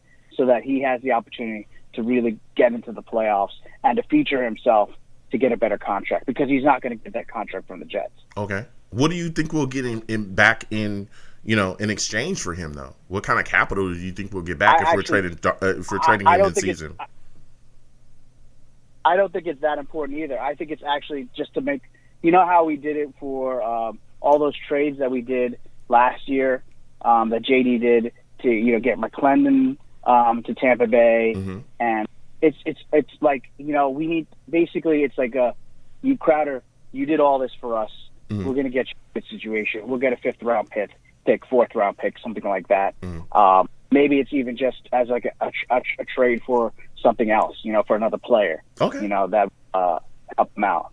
Something like that. Okay. Look, I've heard people talk about that as well. I'm not necessarily, bashing that would happen. But again, I'm a big proponent of keeping him, even if it's just for this season, simply because I think it's important, because injuries happen. We've seen it. Hell, look, Corey Davis, minor shoulder sprain, right? If this was a season and he had to miss some time and he was gone from the line, you'd end up with Mims, Crowder, and Elijah Moore out there, and I think we'd be okay. If Mims was off the field, you'd just have Elijah Moore, Crowder, and Keelan Cole, and then, it'd be wonder. But I'd like to keep him, but again, I'm not, bashing the idea of the Jets possibly trading him during this season. I could absolutely see that.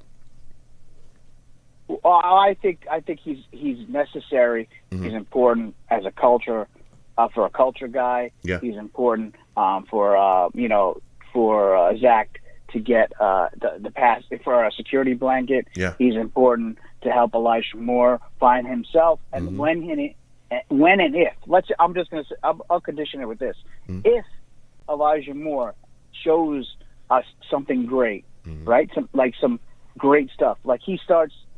He has the white curly hair. Yeah. Maybe he starts looking a little like OBJ, a little bit like that. Okay. Maybe, and he does some crazy stuff, like he takes a slant and runs it 70 yards. Yeah. And in the 3rd game of the season, and we're like, oh, Crowder can't do that. Yeah. Okay. Then that's the point, and he has a little rhythm with Zach Wilson. Mm-hmm.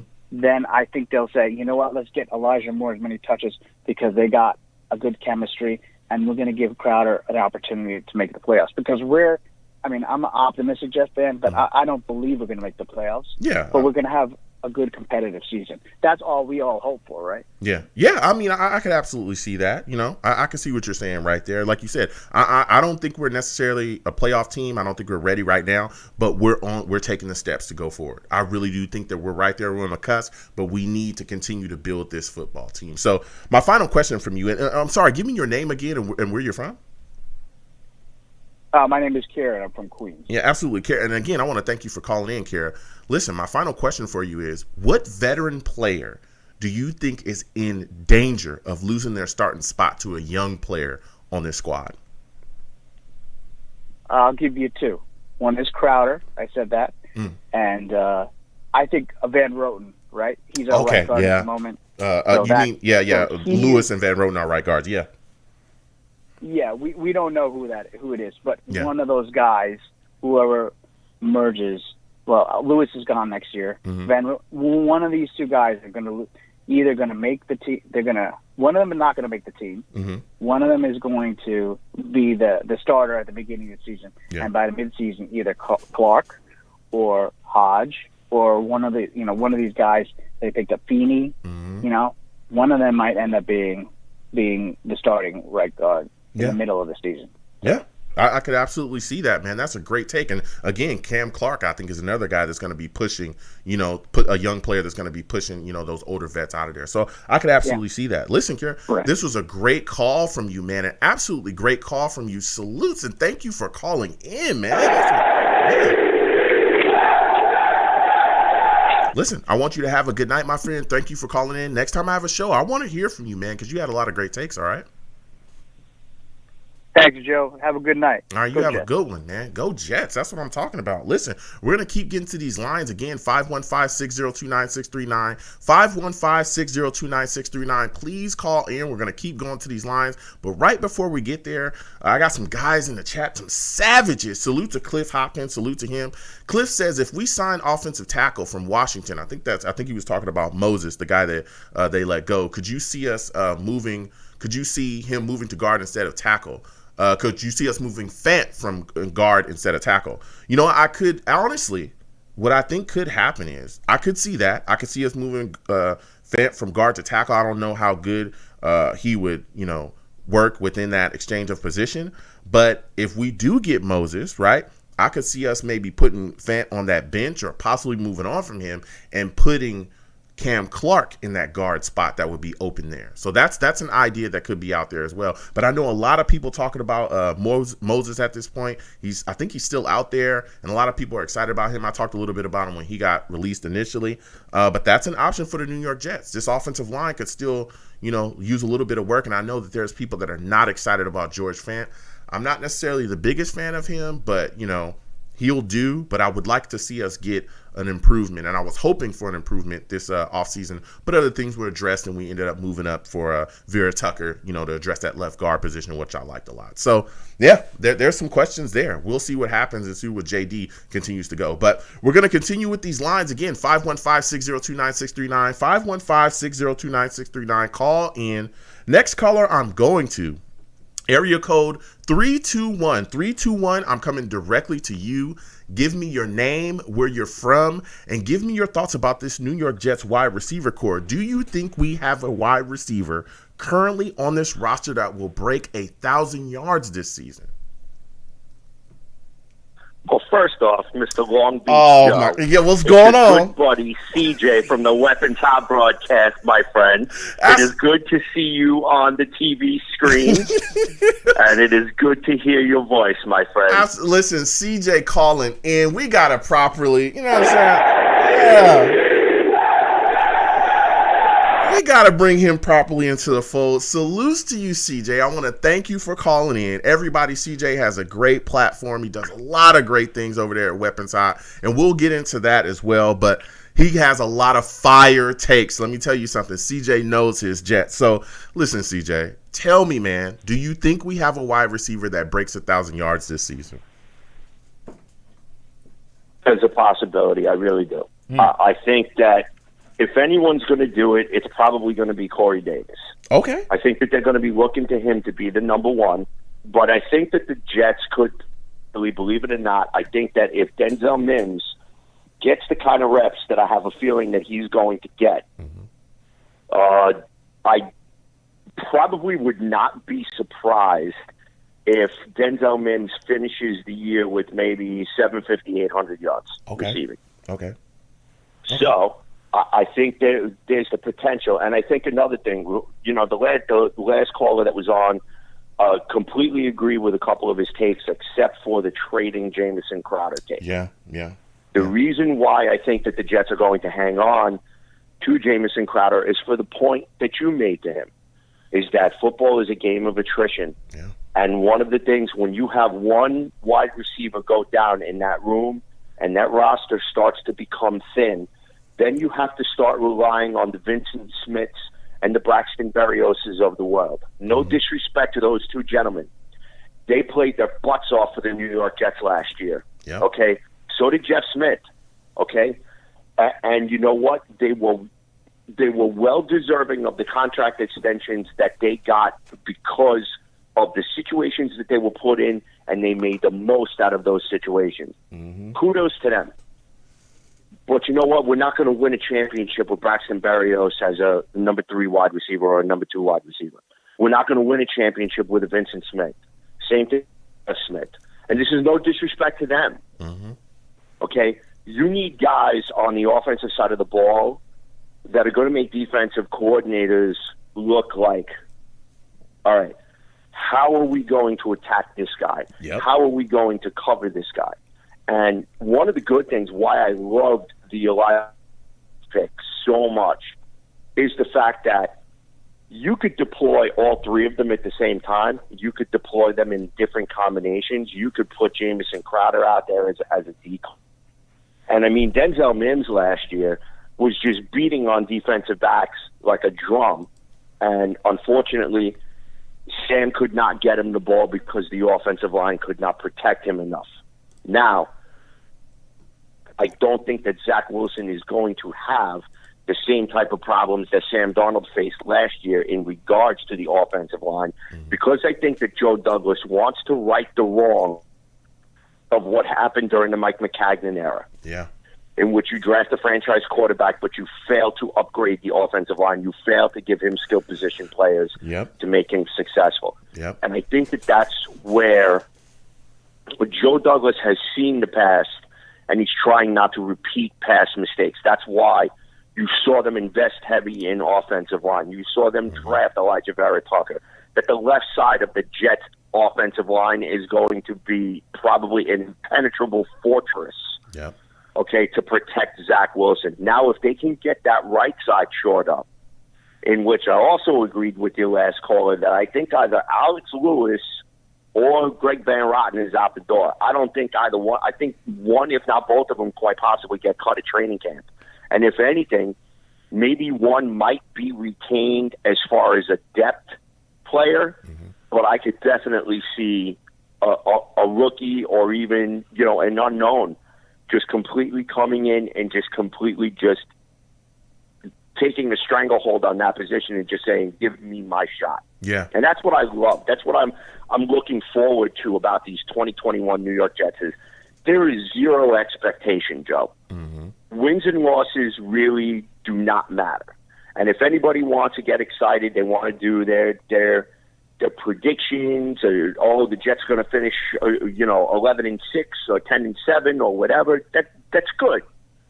To me, the only expectation that I have for this New York Jets football team: go 500 in your division. Okay. Prove to me that you could put a scare into the Buffalo Bills. Yeah. Prove to me that you could put a scare into the Miami Dolphins, and prove to me that you could make the New England Patriots regret spending $165 million in free agency with half their, which I believe, I sincerely believe half their roster will be on injured reserve before week 8. So, to me, it's, if you really want a goal, if you want something to shoot for, this is a very attainable goal. Yeah.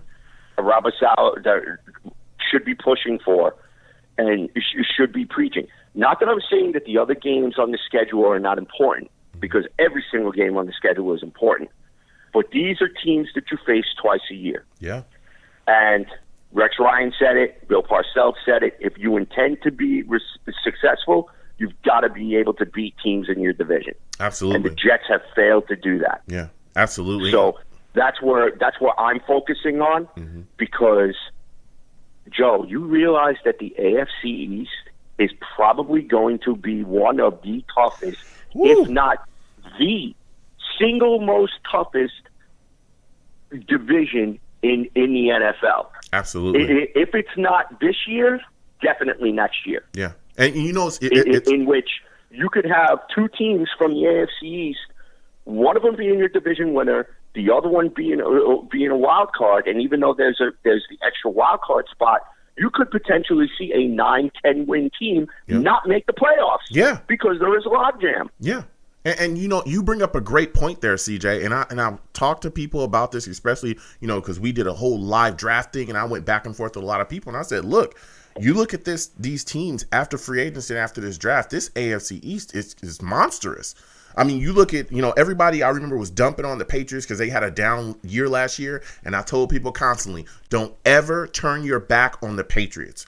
Those guys find ways to win even when they're not supposed to. I remember years where people were saying, oh, this is the year that they're going to fall off the bridge. And at the end of the season, they were always in the playoff chase or in the Super Bowl every single time that people would be like, this is the year that the Patriots are done. They would find a way right back into the door to slide in. But now when you look at all the other things that the other teams have done in the AFC East as well to really bring themselves up talent-wise, the Dolphins made a ton of trades. They have a lot of capital. Look at what they did, you know, before the draft, making that move down, giving picks to the Niners, getting capital for the future. They also got a young quarterback in Tua. You know, their coaching staff has put a lot of things behind him. They're trying to move forward. They went and got some really solid, they got a really solid wide receiver in the draft as well to continue to help him along with the other weapons that they already have in there. And they have a coach that has, even when they were in a rebuild mode, they were still beating us because they had a coach that could have. They stumbled into 5 wins. Exactly. And he absolutely raised their level. But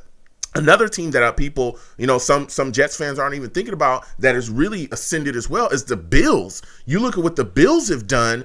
They just added 2 more pass rushers to an already nasty defense. I'm talking about a defense that was getting after it. So they got more guys to rush the passer. That offensive side of the ball is solid now because guess what? The glorified running back, the guy that I was told for years, and I told people for years was complete trash, put a MVP candidate season up last season. Fixed his mechanics over there with DeBow, and they're putting things together. He's got, you know, he's got a wide receiver out there in Diggs. He's got other wide receivers as well that he can go to. They put together a team around that kid, and now look what they're doing. They're making runs deep into the playoffs, and some people are even saying that they're Super Bowl, you know, they have Super Bowl potential. Some people pick them as a Super Bowl team.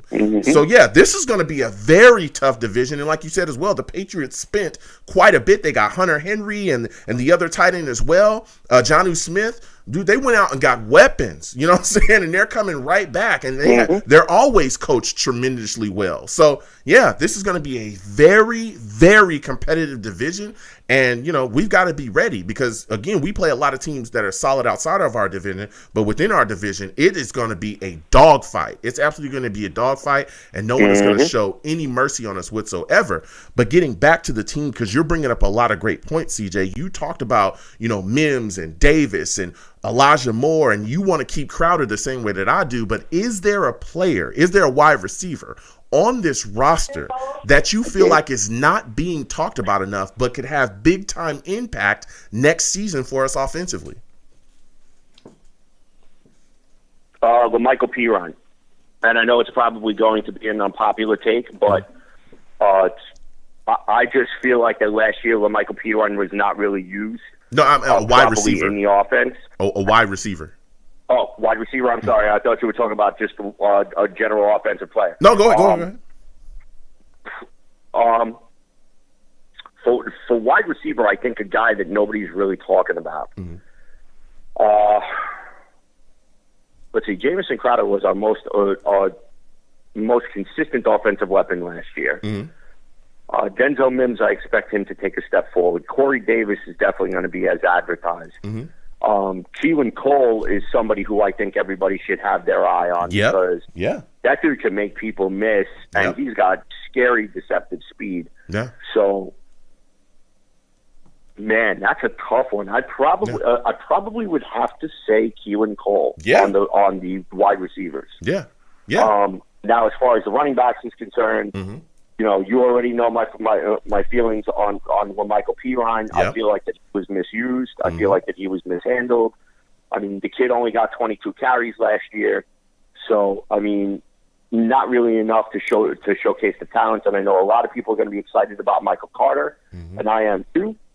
But I think that Michael Carter and Michael Pirine are going to be the Jets' version of Thunder and Lightning. Yeah, I mean, I can see that, man. I could absolutely see that. I think Ty Johnson is going to be in that mix as well. There's so many backs, so many really solid backs that we have. And again, with that Shanahan system, we've seen that the running game is instrumental within the system. But also, when you look at what they were able to do with the Niners, of course, we got Sulla and we got, Mike LaFleur. They came straight from there. You look at that situation, it was a running back by committee. And they had so many guys that weren't big household names be able to make plays and do things over there. And I could see that same exact philosophy as far as their running games and schemes being brought here and be successful for us here. So, CJ, man, it's been a fire call for you. You've brought a lot of great takes. And my final question for you before I let you go really quickly is, what are your thoughts about the signing of Robert Blair for the New York Jets? What do you think he's going to bring for us defensively? I think that's going to be a low-key superstar signing.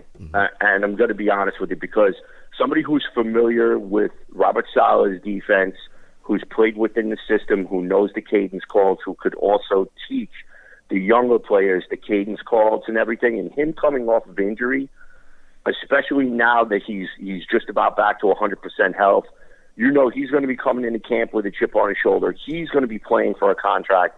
He wants to go out there and prove that he still got it and he could still play at the NFL level. So that's really one big thing that I love about training camp, is that this year's training camp has a little bit of an edge to it, Joe. There's so many different positional battles you're going to have to keep your eye on. And you know what? I don't think anybody's job is safe, to be honest with you. I really don't. I think that Robert Saleh is really going to do his best to put the best 53-man roster when they take the field against the Carolina Panthers, and I'm sorry, your boy Sam Darnold, week 1. So, and Joe, you know how much I love Sam. You know I really wanted him to succeed here, but it was time for him to go. And I mean, it broke my heart when they traded him, but I understood why they traded him. And you know what? It's time for us to just put all that stuff in the past. Just put the Mike McCagnon era in the past. Kill it if you have to. In the words of Kylo Ren, and just move forward with a brand new era of Jets football. Leave the same old Jets behind. These are the brand new Jets. These are the baby Jets. They're hungry. They're fiery. And I really want to see this team go out and do some damage this year. I really do. Yeah, listen, CJ. Play competitive 60-minute football. Listen, CJ, you brought fire tonight, man. You brought fire. Before I let you go, give everyone, just every piece of information they could to check out your podcast, all the great things you folks do over there, and hand out your social media handles as well, my friend. Absolutely. First off, thank you so much for taking my call tonight. It's an honor and a privilege to be on your show. My name is CJ the Painkiller D. Simone. I am one quarter of the squadron that makes up the Weapons Hot, a New York Jets band broadcast on the Worldwide Sports Radio Network. You can catch us every Friday night at 6:30 p.m. Again, on the Worldwide Sports Radio Network. We have a Facebook page. Be sure to like, subscribe to us. You can catch us on Twitter. Show's handle is at CNC Jets Factor. You can follow me at JetsFan0523, my partners in crime. Mr. Kevin Jackson at Spotty Blackman, Mr. Jimmy the Reaper Jardine at Jets by Jimmy, Mr. Harrison, the Fireball Glazer at NYJets TF Media. Don't forget to go to the Worldwide Sports Radio Network. Download the app. That's the best way that you could consume Weapons Hot and get the live alerts. Also, don't forget we do have a YouTube channel, Weapons Hot, home of the Weapons Hot After Dark show, where it's completely uncensored and unfiltered. And Joe, I extend the invitation to you. I know that you are on the West Coast, and I know sometimes your duties as a firefighter are sometimes called. But if you could carve out 5 or 10 minutes, please, you are more than welcome to hop on Weapons Hot. We would love to have you. We would embrace you with open arms. I know Kevin would absolutely go bonkers. I think he'd probably kiss you through the screen if he could, because the kid misses you like you have no idea. All right? Absolutely. Invite is open, my friend. Just reach out to me and we will make it happen. Yeah, absolutely. We can do that soon. Absolutely. I'd love to come on and chop it up and talk football with y'all. So yeah, we'll definitely talk behind the scenes and get that done. But listen, CJ, I got to keep moving. I got to get going. Again, thank you for calling in, my friend. It was great to speak to you, and I'll be speaking with you soon. All right. You have yourself a good night. And next time I have a show, man, if you can, please come back on. I love talking with you. Love topping up Jets with you, my friend. Absolutely. I've already liked and subscribed to your channel, so when I put the note, when you go live, I will be there, my friend. Absolutely. Thank you so much. You have a good night, CJ. Yup, you as well. Go Jets, baby. Absolutely. Go Jets. Thank you.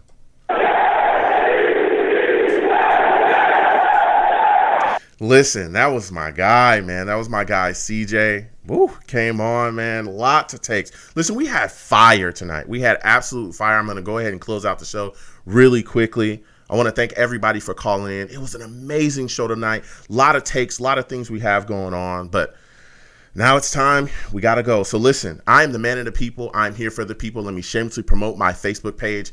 Everyone go on Facebook, search The Long Beach Joe Show. Like that page. My content's up there. Go ahead and give it a listen. Message me. I'll message you right back. I love going back and forth with folks about this football team. Also, leave me some feedback. I love hearing about what you folks think I do here on The Long Beach Joe Show. I'm also on Twitter as well. I'm on Twitter, okay, at YoungJ000. There's 3 zeros. Go ahead and follow me. I'll follow you right back. You want to troll me? No issues. I am the troll that lives under the bridge, and I will have my Vera Tucker jersey on at all times. At all times, I'll have my Vera Tucker jersey on, all right? You know what I'm saying? We'll be down there. So if you want to troll me, I'll go back and forth with you. You can also check out the show's page as well at The Long Beach Joe. The Long Beach Joe. You can go ahead and check me out over there as well. That's the show's page. I love going back and forth with people about everything that I do over here as well. And as well, I'm on YouTube at Long Beach Joe Jets. Long Beach Joe Jets on YouTube. Go ahead, go over there. Please subscribe. Give my videos a thumbs up and turn on your notifications. You can also troll me in the comments as well. You know what I'm saying? I'll go back and forth with you. No problem whatsoever. Of course, you'll see my live streams over there. You'll see all my content, my gaming content as well. We're going to game. We're going to continue that as we continue, going throughout the season, off season, all that stuff. We're going to continue to game. We got a lot of other content coming over there as well. So please subscribe to that channel. And again, turn on your notifications so when I go live or post content, you folks will know. And as always, people, when you see me in person, okay, it is arms out, chest open, free hugs for everyone. Free hugs for everyone, all right? All right? The hugs will always remain free. They will never, ever be charged for, all right? I want to thank you folks for listening. Without you people, I'm absolutely nothing. Thank you for taking the time out of your day to listen to the show. 90 seconds. You folks are the absolute greatest. You folks have a good one. Peace.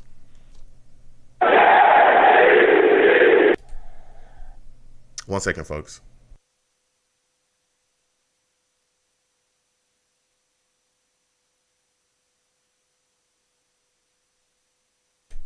All right. I think we are back. Okay, we're back. I hope everybody can hear me. Okay. Listen, salutes to everybody. I want to thank everybody that watched the show tonight. I want to thank everybody that called in, no matter where you called in from. Again, if this is your first time watching me, please subscribe. Please hit that thumbs up button to my stream. Please share my streams as well across the social media to your family. If you hit exclamation point links in the chat, exclamation point link, goodness gracious, exclamation point links in the chat. That is my link tree. So my link tree has a link that will automatically take you to all of my content, my blog talk, my iTunes, all of my YouTube pages that I have, reaction, all that stuff is going to be there. So please click that link, follow me across all my social media platforms. Please subscribe to all of my YouTube. It also has charities as well that I work with and donate to, and all the thing I have on the show. So please go down there and check all that stuff out. And salute to everybody. Salute to all the savages, everybody that's around.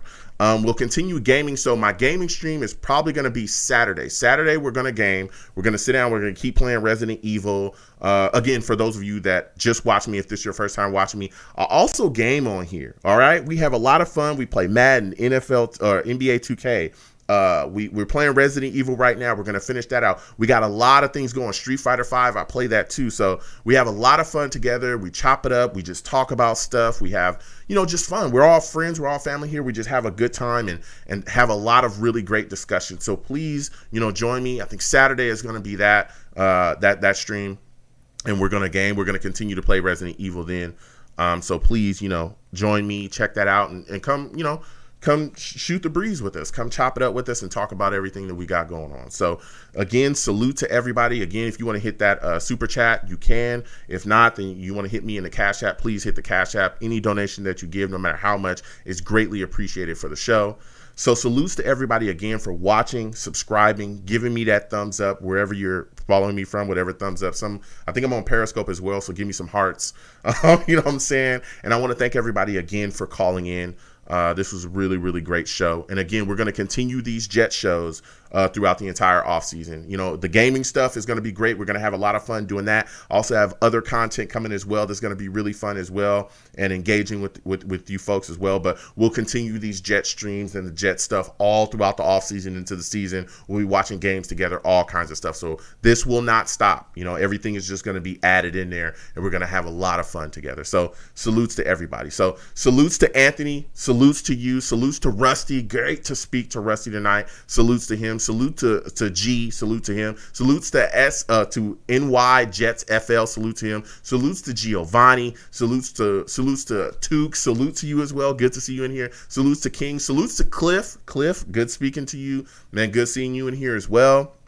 Just salutes to everybody, man, that came in tonight and talked. Salute to E. Salute to CJ again. It was great to speak to him again. Just salute to everybody, man. Salute to everybody that called in tonight. Salute to Will G. Salutes to everybody. Bill Jones. Again, E. Salute to him. Salute to everybody that called in. Salute to everybody that watched the show. Salute to Ali. Salute to Tommy R. Salute to all of you, all right? Every single one of you. I'm telling you, I really, really appreciate you, folks. This is why I do this show, is so I can connect, with people, so I can connect with my Jets fans, and we could just talk about football, man, and just go back and forth and really trade opinions about what we think about, this football team, where it's going and where it could go. So salute to everybody. Salute to Jay Johnson as well, man. Salute to Lindles too. Salute to you as well, Lindles Jay. Salute to you.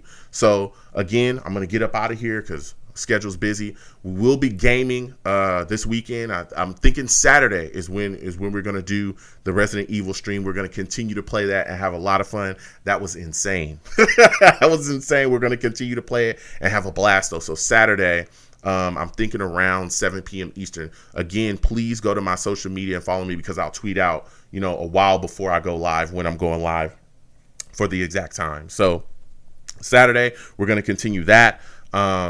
Everybody, please be safe out there. Enjoy your times with your families.